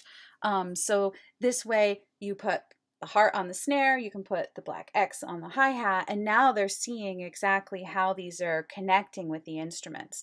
The plan is we will do fading over time, and we will take out these colors, and they'll see that the red heart is actually on the third space, and so eventually they'll start to get used to that placement on the staff as we fade it out and transition over to regular notation. But to begin with, we're starting with that. We have also chosen to start with our quarter notes. So here, because we're starting the first book with the snare drum, we're using just those red hearts to represent our beats for the quarter notes. We started with no stems and then quickly added the stems in. And for our rest, we kind of went back and forth on what we were going to do for a quarter note rest, and we finally settled on a little emoji that says shh. Again, we'll be able to, in book 2, we're already going to fade out the shh and just have the emoji there. And then by book 3, we'll have it transitioning over to the actual quarter note rest.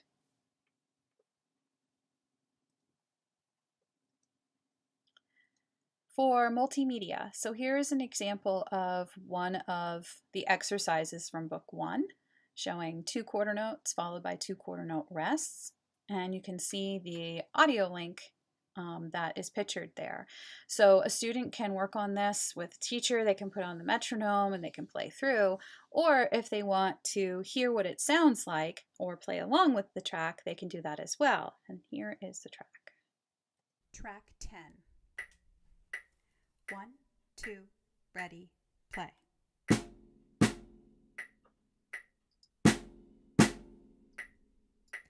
And again, 1, 2, ready, play.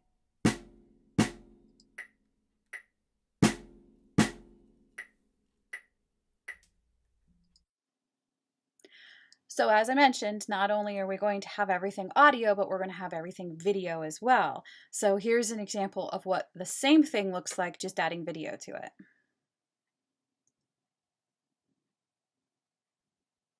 Track 10. 1, 2, ready, play.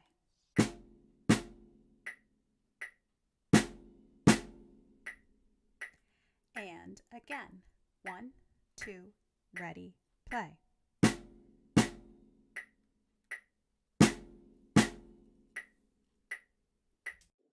And you could see on my snare drum, I had a whole bunch of those gummies on there trying to adjust my overtones. So that's just an example of what they might look like on the drum when you see them. Again, these are not professionally done yet. These, Hadley and I both just did these in our studios. So the goal is to get these professionally done. So at the end of each section, so you can see this was exercise G, track 10. As you go through, there's a whole bunch of exercises, and then you'll have where you have the opportunity to play along with an audio track of a song that we created. These will be in, as you go through the books, in different genres of music, trying to hit, you know, a straightforward maybe pop tune, going into maybe a blues, maybe some Latin, and just trying to hit different things.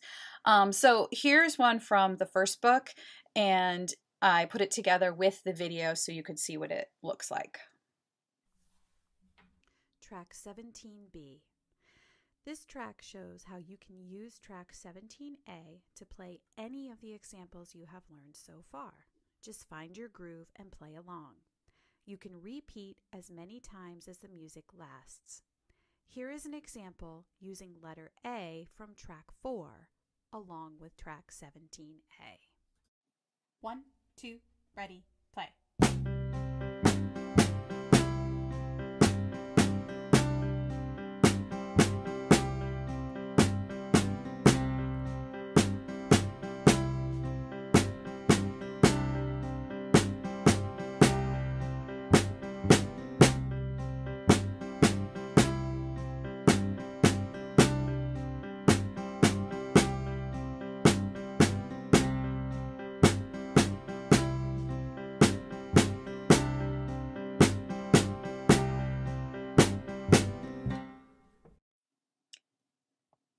So that's just kind of a brief overview. And eventually what I'd like to do too, what we're going to try and do, which my computer skills were not up to this yet, but have the music that I was playing, the track that I was playing on that, have it kind of scrolling so that the student can actually see the music as well, and do that with the previous example. That would be the ultimate goal for that video. So as I mentioned, there's also a composition section. And so what we did for the composition section is you have these little boxes, and it's going to be where the students are able to place the stickers inside the box to create their compositions. So that way we take away if a student has trouble holding a pencil or has, you know, trouble writing in small sections or anything like that. Now they can just take the stickers and they just pull their sticker out and they place it in the box, and there's the right amount of boxes for that will fit each sticker. And so then this shows what they've learned. They can apply that, perform their composition for their teachers or their families, or even on a little recital, and gives them some sense of pride with that. This next section is the SMART goal section. And so I know there's a lot on this page, but I just wanted to kind of show a smattering of some of the examples of how this is going to work. And so we have both long-term and short-term goal sheets. So it could be anything that the student wants to do that they choose on their own, or maybe with the help of the teacher as well. And they can fill in all of their SMART goals that they want to choose. We do include an example in the book. Over on the left here was an example of what their SMART goal was, and there will be little stickers so that they can see how they measured up with their SMART goal. And then a little progress chart that they can use over time too. So there's blank versions of that progress chart as well in the book.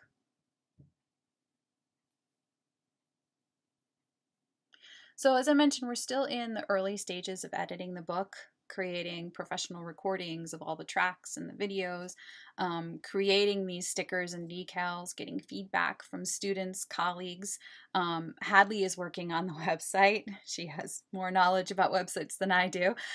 So she's been hard at work on that website, which will, as I mentioned, have the links to all of these tracks and videos, as well as the information on UDL, on neurodiversity, and any other type of links for you know, accommodations like for sticks or, you know, even instruments, things like that we have access to. So stay tuned for more of this to come. We are very excited about this. And by all means, let me know if you have any comments or suggestions or questions about that book as I continue on. So right now I'm going to switch gears though. I'm going to take us away from notation. So the great thing about drum circles, if you've ever done some of those, is no notation is needed. So some of you may have already done them in your class. Maybe you currently do them with your students, but depending on the students and their abilities, I have found sometimes drum circles can be extremely successful, and other times I'm pulling my hair out. You can't get a groove going, students don't understand what you want them to do, or everyone just bangs away on their drums and then you walk away with a headache at the end of the day. So I designed actually a drumming program that, through my experience and background, which I'll tell you a little bit about, but a program that really is successful, and it works with all levels. And if you have any aides or paras in the room, they can join in as well. They're encouraged to. If you hold a drum circle on the weekend and have family members that come in as well, everybody can participate in the same drum circle. So the main goal that I was going for was using the drumming as a way to develop communication and socialization skills while being inclusive. So, as I promised, a brief background on the program. It started through actually working at neighborhood music school. Chapel Haven approached us, and Chapel Haven in New Haven is a school for adults 18 and older with developmental and social disabilities, and it offers 3 core residential programs to teach individuals how to live independent lives. So the school was interested in having someone facilitate a drum circle. And if you know anything about the background of drum circles, they are known and proven to have therapeutic effects and are used for improving health. They're used for communication, to help with stress, commonly used in nursing homes, hospitals, schools, companies for team building. So I brought in some drums, and I loosely facilitated a drum circle over a 4-week period during the summer.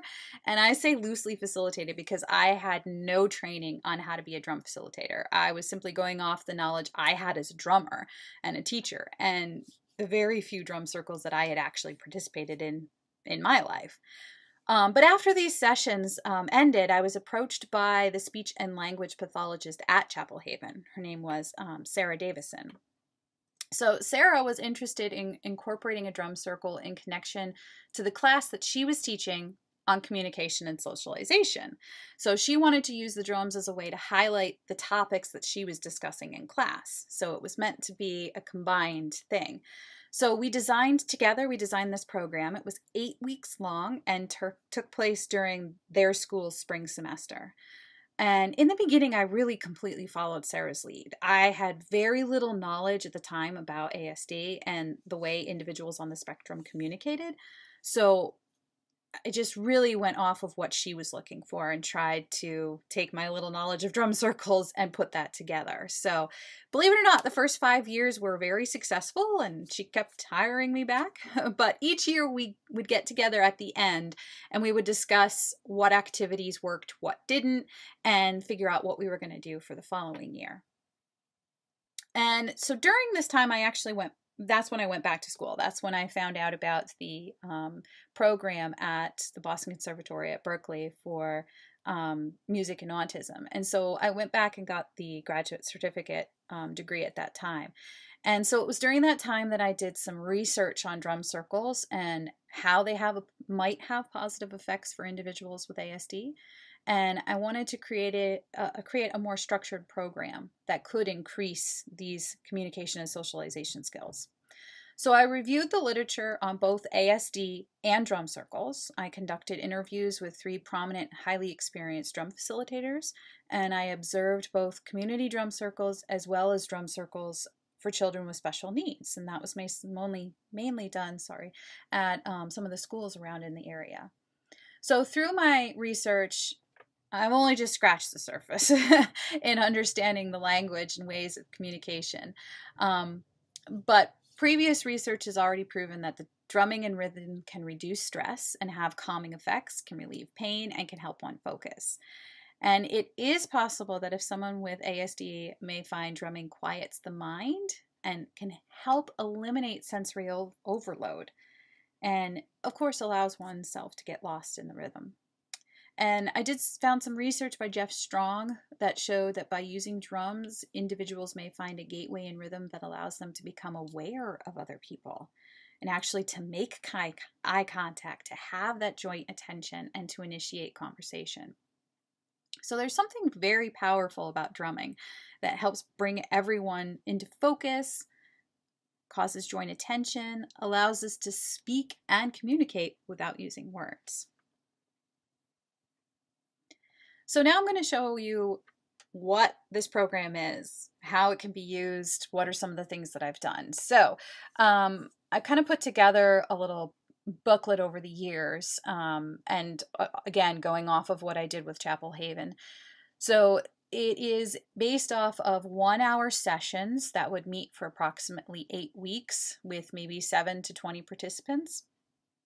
A lot of the activities I did create myself, but I took quite a few from Arthur Hull, who he's actually known as like the father of the modern facilitated drum circle. So if you know anything about drum circles or have taken any facilitation courses or anything, I'm sure you've heard Arthur Hull's name.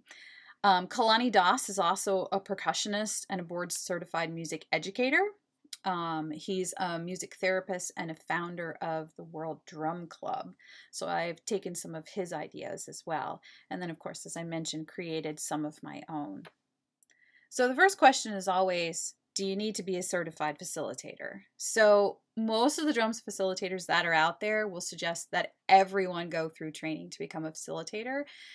And I do think, you know, on one hand, it's important for leading certain types of drum circles, but I believe for the way that I do the program, it's really not necessary. And the reason for that is, even though this program is similar to a lot of other drum circles out there, there's many aspects that are different. And one of the main ones that's different is that it's geared towards teachers, towards music educators. And so it's allowing you to do what you do best, which is lead a group of students in an activity. So you give the instruction and tools that the students need to do the activity, and then you step back and you allow the students to continue on their own. So the students will work with each other, they'll communicate, they'll use critical thinking, they're present and in the moment, and they learn to grow. So in my feeling, teachers are kind of the natural facilitators. So as I refer to facilitators throughout this, just know that that is teachers. So of course, you're going to have differences that will come up. You know, each group functions differently. You'll have some that'll be more social and a high degree of communication, while others struggle to make eye contact. Some may have a stronger sense of rhythm, so you've got no problem getting a groove going, and others will struggle to stay on beat, which is kind of what I was talking about in the beginning with, you know, getting that headache because they're just banging away and you can't get them to work together. And so I'm going to talk a little bit about how to work with that as well. You'll find that some may have to do do one activity multiple times, while others will do it once and boom, you're on to the next thing. And that's okay. That it allows you to kind of tailor the program to work for you. Group size does affect it for sure. If you're doing, for example, a call and response activity and you want every single person to have that opportunity to do the call and response, if you're going through 20 students, it's going to take way longer than if it's just 7. So you do have to keep in mind that if you're planning on ahead of time saying, I'm going to get through these activities today, and then you've got this huge group, you might not get through as many as you thought you would. You also have to think about transitioning. So if you want to do 3 or 4 activities, you're going to have some of those students who are just going to have difficulty getting from that transition, like, what, you want me to stop this now and move on to the next one? So you got to work on how you're going to transition, or think about how you're going to plan it as to maybe we just do the one activity per day. Maybe I only have a 30-minute class. So you kind of have to just go with what you've got. And it's okay to also stay on an activity for an extended period of time if you're finding that the participants are having fun, they're clearly communicating, using that eye contact, using that body language. There's no reason to then move to the next one. You're succeeding. They're learning something. I'd be happy with that and stay on that activity for that day for sure. So I keep using the words activities. So each book has what I'm calling an activity. And so as you go through, it'll give you an overview of the activity, so a basic description of what the activity is. Then the skill development, so the specific skills that are used or targeted within that activity. Joint attention, eye contact, whatever it is will be listed there. Then the process, so that's your step-by-step instruction for actually performing the activity. Then a list of accommodations or modifications. So that might be for students with limited mobility, sound sensitivity, someone who has trouble seeing or hearing, someone's nonverbal, etc. Whatever I felt that would connect with that for that activity, I put in this section. And then Talkback. And so I do feel that this is what makes this program different than regular drum circles, is having the Talkback. So after each activity has been performed, it's important to have a discussion with the students. And the purpose of that is to target and develop the specific skills. The Talkback helps the students to realize how those skills that are learned on the drums can then be adapted to everyday communication and socialization situations. And that was one of the main things that Sarah did with these activities. So some activities may need to be performed again after you have that first Talkback, which then helps the students become aware of things. So for example, oh, I have to look at this person in order for this to be successful, or I have to be aware of body language. So again, it's starting to work on that skill development. So setup and materials. It's best to have the chairs in one big circle. And if you have more than 30 people, which, wow, that's a big class. But if you do, say you're doing it with a band or a choir or something, if you have more than 30 people, you can create additional circles and have just kind of leave an aisle in sections so that you can get back and walk between those circles. Instruments is whatever you have access to. The more variety you have, the better.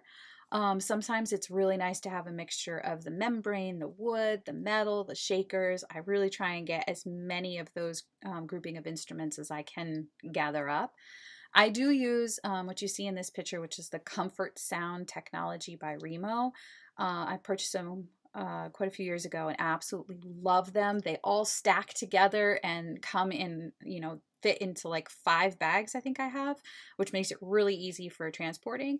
And they're designed with a comfort sound that's not overstimulating, so it's ideal for sound restrictive environments. And it makes drumming accessible for people with sensitivity to sound, including autism and other special needs.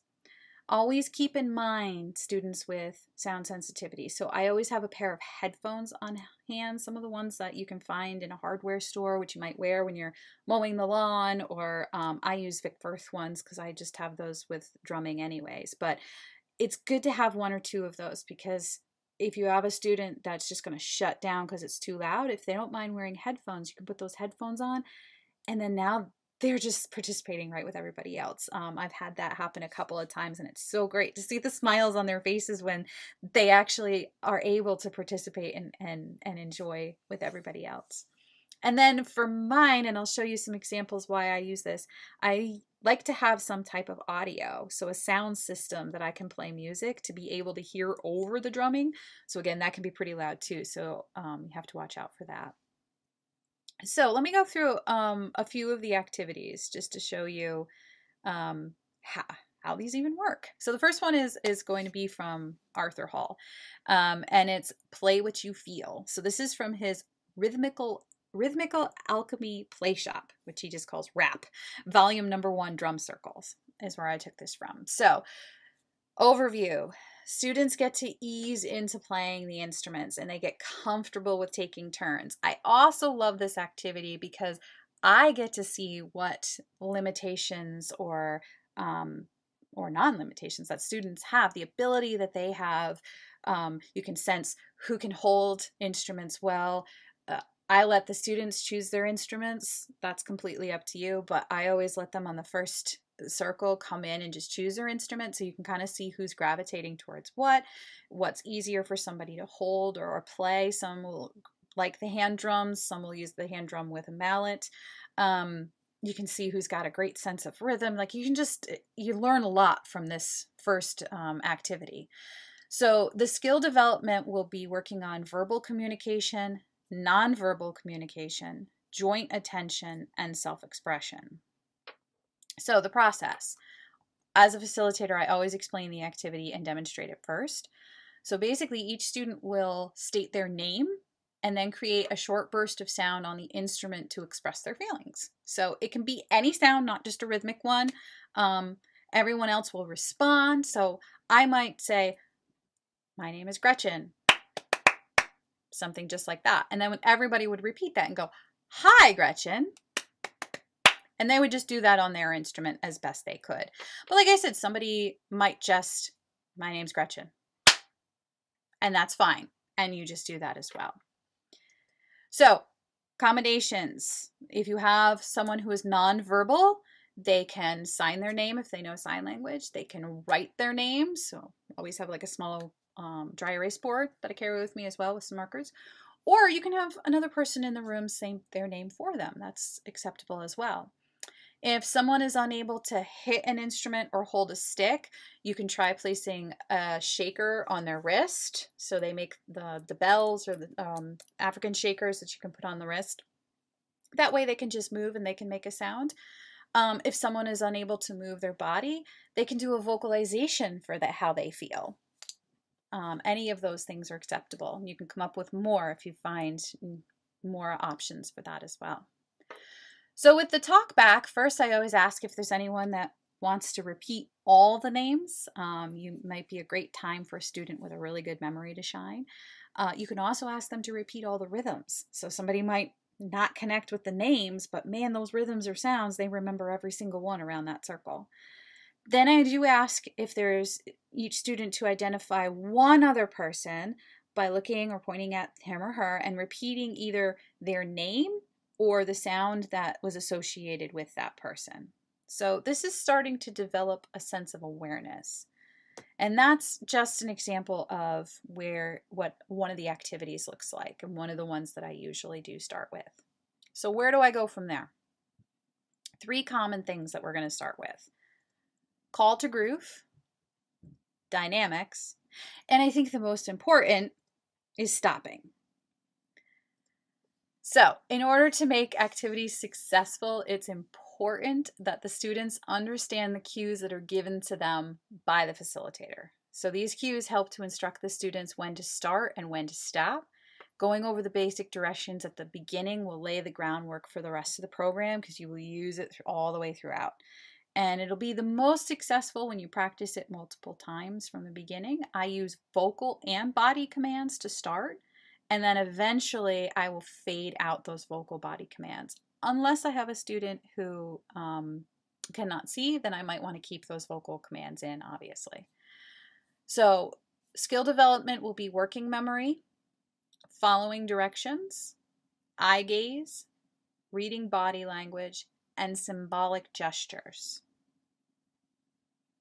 So this first process I call make some noise. And basically the students are just going to create a rumble by playing the notes as fast as possible on their instruments. You want noise. My vocal cue is let's all make some noise. It can be anything you want though to get them start playing. And for a visual cue, I use outstretched arms and I wiggle my fingers. So here's just a brief example of what that looks like. Everybody make some noise. The next section is the dynamics.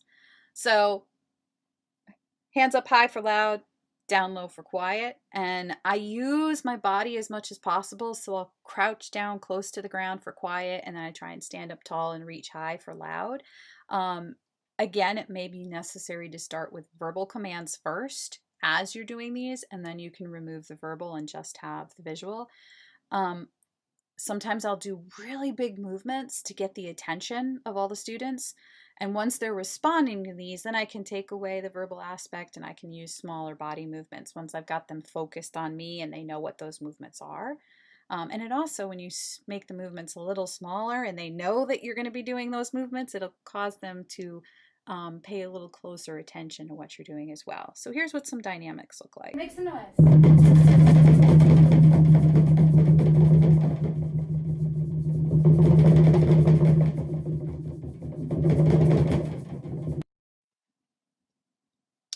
So next are the stopping cues. This is the important part, right? So I always stand in the center of the circle, and I'll kind of rotate a little bit so that I can kind of make eye contact, or that students will see me, getting their attention before I start with my stopping cues. Then there's a couple ways. You can choose to count down with your fingers. You can do the 4, 3, 2, 1, stop, and do kind of like a fist in the air. Or some people will even count up and actually do a 1, 2, 3, 4, and then stop. And then the other option, which I tend to use, is I'll count it, and then usually I'm doing, I don't even remember. Sometimes I'm 4, 3, 2, 1. Sometimes I'm 1, 2, 3, 4. It just varies depending on the circle and the students I'm with and what they respond to. But my big way for stopping is I jump and I do the whole "you're safe" kind of symbol. But I always kind of, most of the time, will do a little hop when I land, so that they have that actual contact of boom, there's the last note. That's when we're off.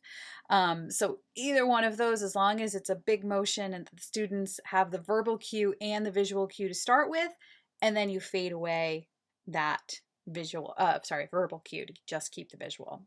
So once they're stopped, you can then get them playing again by what we call back to the groove, or you can get them started by the call to the groove. So again, when you want them to play, stand in the center and pulse the beat for a few minutes, and then 1, 2, let's all play.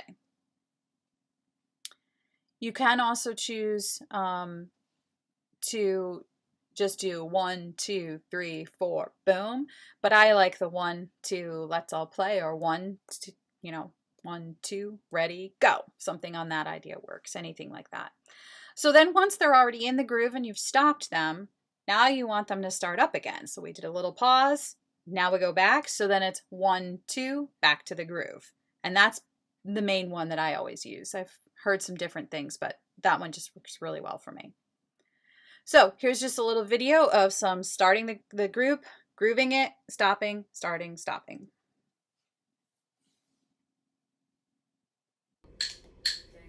1, 2, let's all play.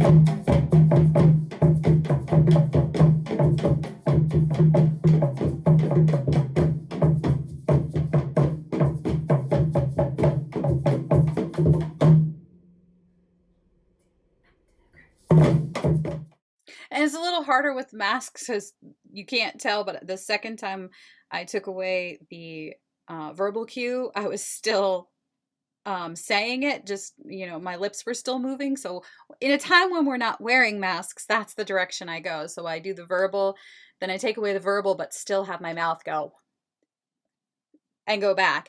And then eventually I can just do this and back into the groove. And so that was just showing I would not do that fast. Obviously, it would be over time. It might be the whole entire first session. I still have verbal cues going on. Or depending on the group, if I try and take away those verbal cues and they don't work, I'm going to bring them back in until I feel like they're ready to take out the verbal cues. So that was just to show you what it would look like with and without, which is why it was back to back. So accommodations and modifications. With more advanced groups, you can ask for a volunteer to come into the center and lead the group once they've gotten down what those cues are. Other groups, you might not be able to do that, or maybe later on, depending on how many weeks you do a circle for. I never force a student to do it though, because you don't want to cause any anxiety or students to become unresponsive. So it's just completely volunteer based. I will print out a diagram of the directions that you saw, so of the hands and of the stopping. That way they have that reference if they need that visual to reference back to, if the memory is taking a little bit longer for them to learn those things. Have that reference, that diagram, so that they can look at it. And again, for visually impaired, you may still need to keep the verbal cues in, so just keep that in mind. You can also partner that person with another student, and you might be able to take away those verbal cues if the student they're partnered with can give those cues to them. So you can try different things with that. So some of the talkback questions for this, believe it or not, I do talk back with this too. Are you able to know what the facilitator is asking? Are the signals clear? And then were you able to remember the body signals and what they meant? And then I ask, can anyone demonstrate for me loud, quiet, start, stop? And that usually will then get us, if somebody can and does a really great job with it, I say, okay, now do you want to lead the group? And if they do, or if not, to somebody else.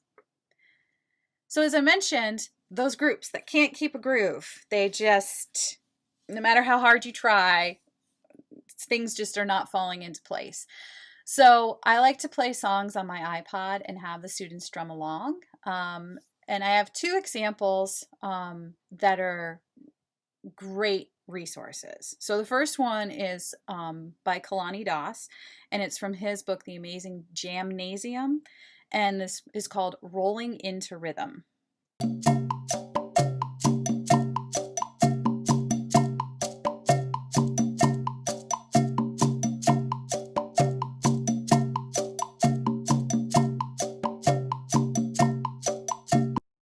And I just have the students play over that. It just kind of gives them a sense of that steady beat that they can lock into. The other one, The Art and Heart of Drum Circles by Christine Stevens. This is also, it's a great book and CD, and the CD also has different time signatures. So if you have some more advanced students where you want to start getting them to feel those different time signatures, you can use that as well. But this is like one of the first ones on the CD, which is just a standard 4/4 groove.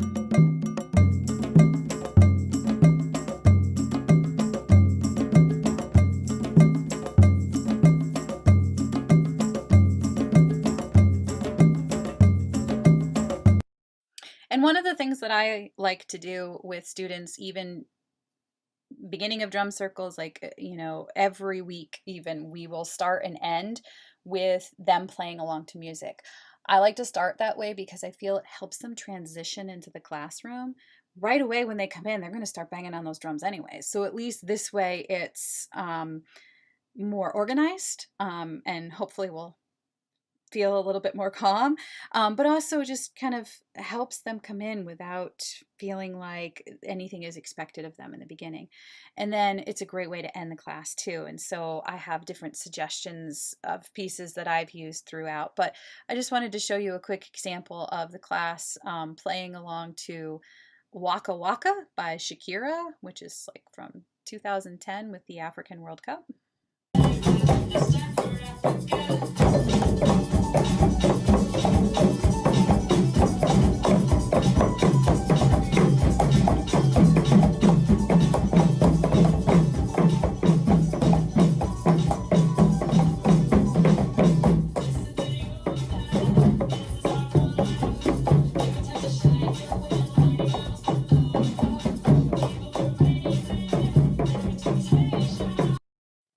And I just love it because you'll see, you know, one of the students already was kind of dancing. And so they just have a lot of fun with it. And it's fine too if you have a student that comes in who's not ready to sit down right away. They might kind of dance their way around the room.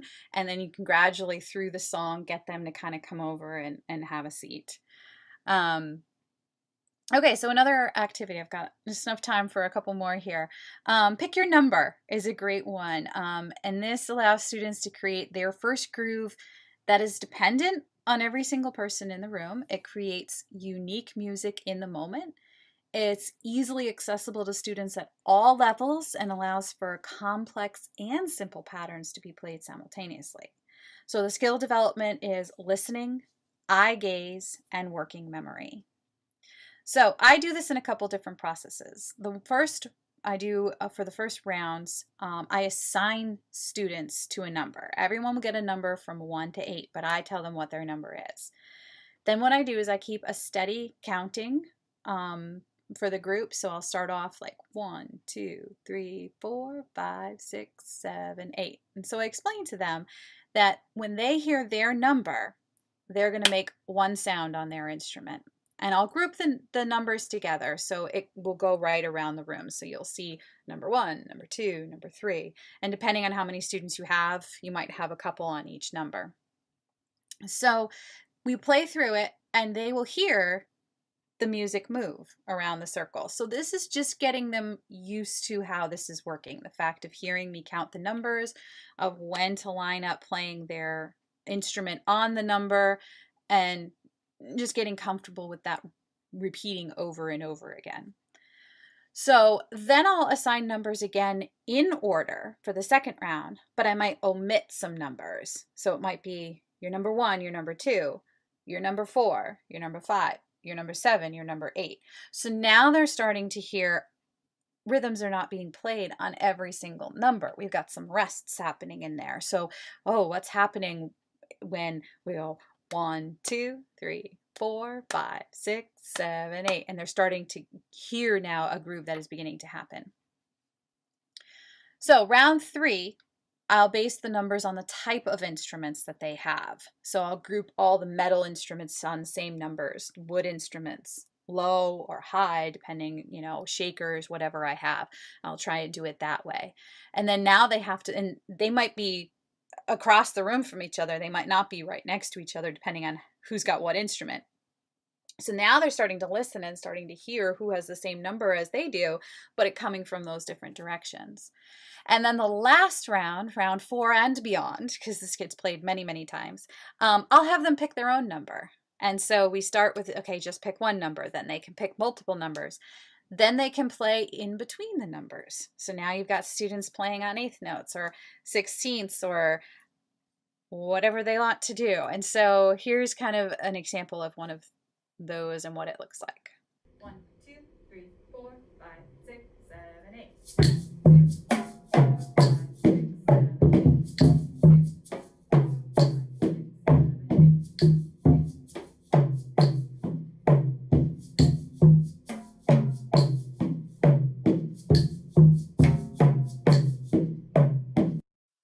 And so you can see I also, again, this is where you would go in the distance, is I actually faded out my counting.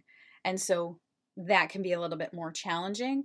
But it also makes it so you can bring this activity back. You can do it on different days. You can work your way through these levels. So some accommodations and modifications for this. You may need to point to students when it's their number to begin with, when you're first assigning those numbers, if they're having difficulty knowing when to play. If they're hard of hearing, you can point to them. You could have someone tap on their shoulders. You can allow the students to keep the same number if it's needed. So if whether that be because the student can't remember a number or number 2 is their number and that is the only one they want, by all means, you can play number 2 for the entire time. It's okay. So it gives a little bit of freedom in there and flexibility. You also might have a student who wants to count out loud with the facilitator. You can try and pull back on your counting and allow them to count alone, especially if they're keeping a nice steady groove. Might give them a sense of leadership and allows you to get out of the way. And now the students are fully in charge of that creating of that groove. As the activity progresses, as I mentioned, some students may need to stay on one number, but others can now choose to do multiple numbers or even play in between. And with that group that you just saw, as we progressed, one student started playing triplets, and we had 8th note triplets going on over top of some of these other things. And everybody was able to still keep track of where they are and what numbers they were on, and it made for a really cool groove that was happening. So the talkback that I have is what was challenging about this activity. And a lot of times it'll be when you take away the counting, they had trouble knowing where the beat was, or trying to keep track of their number when all these other sounds were happening. So was there something that you did that made it easier? Some students will automatically be like, I just focused on my counting, or I watched you, or I really listened to you, or I counted myself. You'll get all of these different types of things. Then I'll ask, raise your hand if you know someone that was playing the same number as you. And can they identify who it was? Raise your hand if you know someone who had the number before yours, and who was it? Raise your hand if you only focused on your number, and how could it be beneficial to be aware of who was playing what number in relation to your own.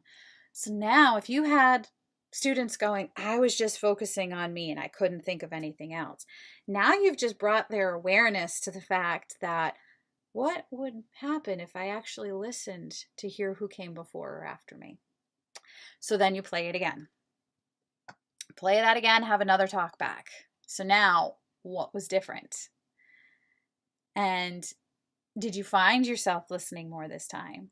Did you hear a specific rhythm or pattern that, I mean, eventually you'll get into where you've got some amazing grooves happening. So were they able to hear that? And then if you did stop counting verbally, what challenge did that bring? And who were you able to keep track of? Like which students were able to keep track of the counting when you took that counting away? And then we can also say, how does this help us to relate to our daily lives? So is it helpful to be aware of what is going on around us? All right, another activity I have is Orbit, which is great. This one is really, really good for eye contact and awareness of others, as you can see in our skill development. So the object of the activity is to pass a rhythm all the way around the circle, and it works on timing as well as sharing and responding to other cues. So there's different levels again with this one. I begin first, you want to turn to the person on one side depending on which way you're going. I tend to pass to my left, so I always turn to my left, and I'll play 4 quarter notes on my instrument. And the goal is that the next person then takes those 4 notes from me, turns to the person on their left, and plays the 4 notes. And you're going to pass those 4 notes around the circle, kind of like telephone. The idea is you're supposed to play whatever the person next to you gives you. So you want to look at them to receive the rhythm, and then you want to turn to pass the rhythm. So now we're starting to work on some of that joint attention and eye gaze, eye contact. So once it goes around successfully, we've gone a couple times around successfully. If I have a large enough group, I start a second rhythm. So now we're orbiting 2 rhythms at the same time. All right, so here's an example of Kalani doing it. I did it with my smaller group, but we only had 5 students in the class, and it really works much better when you're passing 2 rhythms for a bigger group. So here's an example.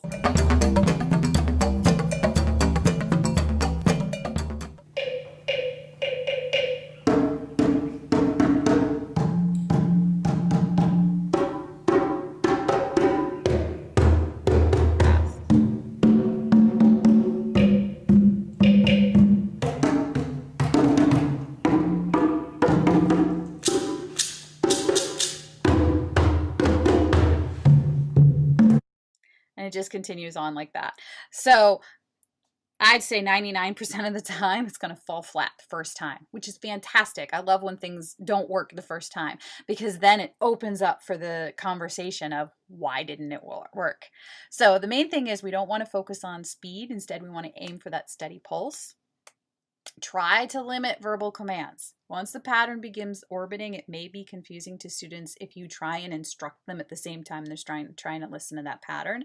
So just allow them to process and react. Let it do what it's going to do. If you do have a student who's visually impaired, try tapping them on the shoulder when it's their turn, maybe before it comes, so that way they're aware, here's my pattern, and now they can pass that pattern on. They should be listening to receive from their right and turn slightly to pass to their left too. A student who has trouble with hearing or auditory processing, encouraged to watch the hands of the person they're receiving the rhythm from, so that way we're watching that visual. Or again, you can also tap them on the shoulder, it would work as well. So for talkback, if the rhythm is dropped, why did it happen? 9 times out of 10, it's because they weren't paying attention. So the most common reason for a rhythm being changed or dropped is because the student is not looking at the person that they are receiving the rhythm from, especially when you have 2 going around the room. They're watching, so if I receive one rhythm and I pass it, I'm now watching that rhythm go all the way around the room. And when it comes back to me, I didn't realize that somebody sent a second rhythm that came to me while I was watching this rhythm go around the room. So it's kind of, our attention has to be here. Receive from the person on your right and send to the person on your left, or vice versa, depending whichever way you're sending it around the room. So we want to hear, did the rhythm change? So like in telephone, were you able to keep the same rhythm going all the way around, or did it change? Why did it change? So 9 times out of 10, it was because if I was the one that changed the rhythm, I was hearing the rhythm across the room, not the rhythm that was being sent right to me. All right. And then sometimes I'll ask them, how is that like learning in the classroom? Or having a conversation at lunch when you've got all these distractions happening on the other side and you're trying to pay attention to somebody who's right here. So that's one of those things that we use to kind of connect it to what's happening in their daily lives. Okay, so just looking at time here. So I think I might skip ahead. Oh, actually, no, this is the last one. We're good.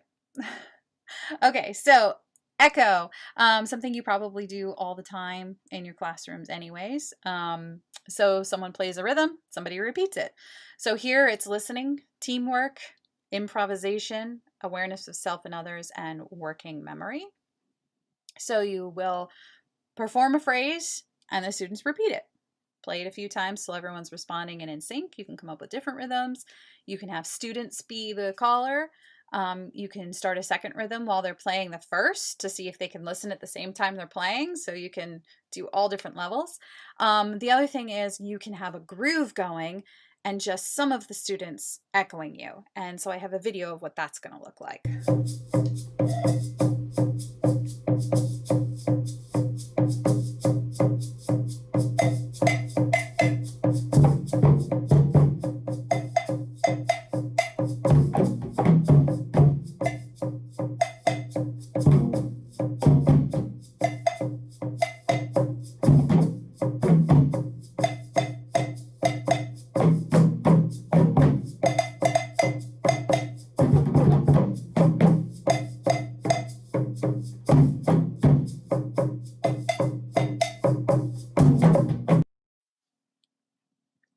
So some accommodations and modifications for that. For some students, it might be necessary to come up with sayings for the rhythms and practice vocalizing them before putting them on the drum. I can play my drum, you know, things like that, or bicycle, bicycle, whatever you want to do for sayings. Some groups may not make it past the facilitator doing the call and them echoing as a group. Others could be ready to create their own rhythms or do it like we just did there, where you have a groove happening in the background that you have to then sync to. To assist those who are having trouble feeling the time or knowing when to play or listen, try pointing to yourself as you play, and then as you can see when I did, I pointed to the group when it was their turn. This group is probably advanced enough I didn't really need to do the pointing, but I kept that in there anyways. So what were the challenges of this activity? What was easy about this activity? How did you know when to listen and when to play?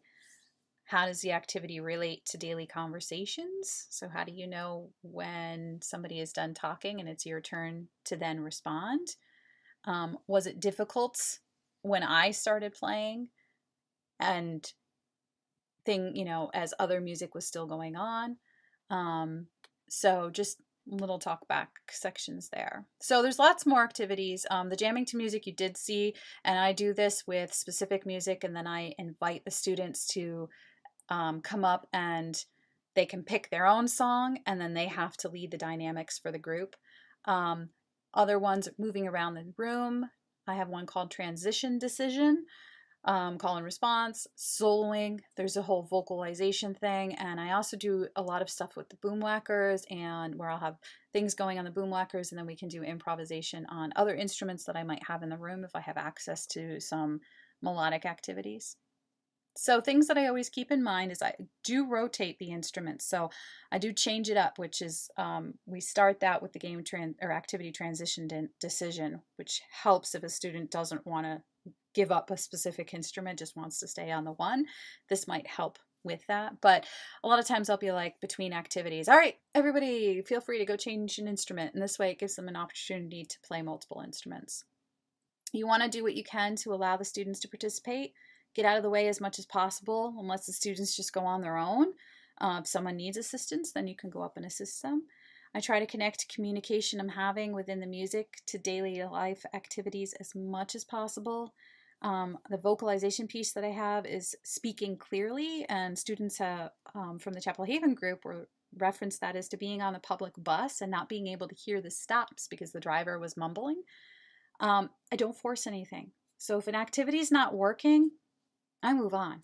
I might come back to it later. Maybe it'll work once they've done some other things. So it's just kind of an overview of two things of drumming notation and book we're coming out with, as well as the program that I have for the drum circle. So just want to thank you. If there's any questions, please let me know.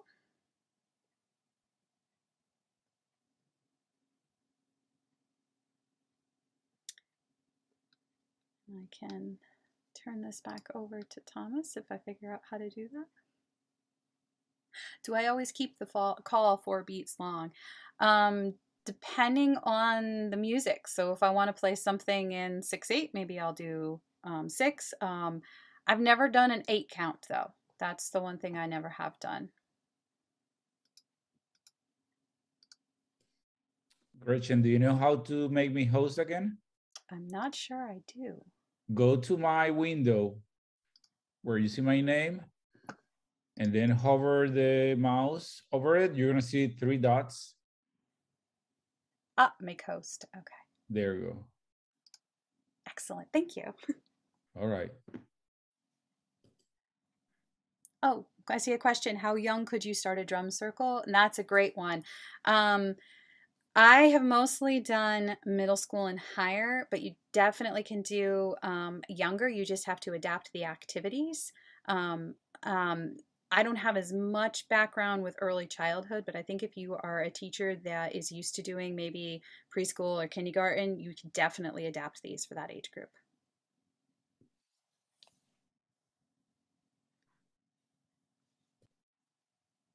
Oh, nice. Somebody did it with 4- and 5-year-olds. That would be a person to connect with.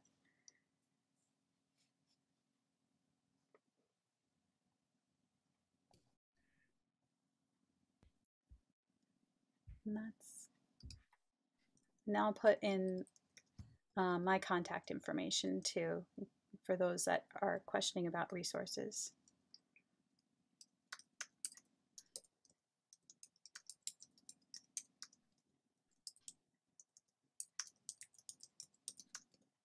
Gretchen, I want to say that I have a DVD of Kalani with some. Do you have that one? I have a couple, yeah. It's just a 2 DVD set that I bought years ago with Kalani, and it has the activities with him doing all the activities. And I use some of his activities in my classes, and they're very good. They're very engaging and very good. Yeah, he's fantastic. Okay, everybody. So if you don't have any more questions for Gretchen, I think we can call it for a day, a couple of minutes early. Thank you very much, Gretchen. Very interesting presentation. I liked it very much. I got some ideas from your drum circle activities, and good luck with the book. Sounds awesome. Sounds like a very good book. I know it's gonna be a good book with Hedley. I know her, she's very good. And thank you everyone for being today with us in the morning and the afternoon sessions. I hope everyone have a good night. Happy Mother's Day tomorrow. And thank you very much. Bye. Bye.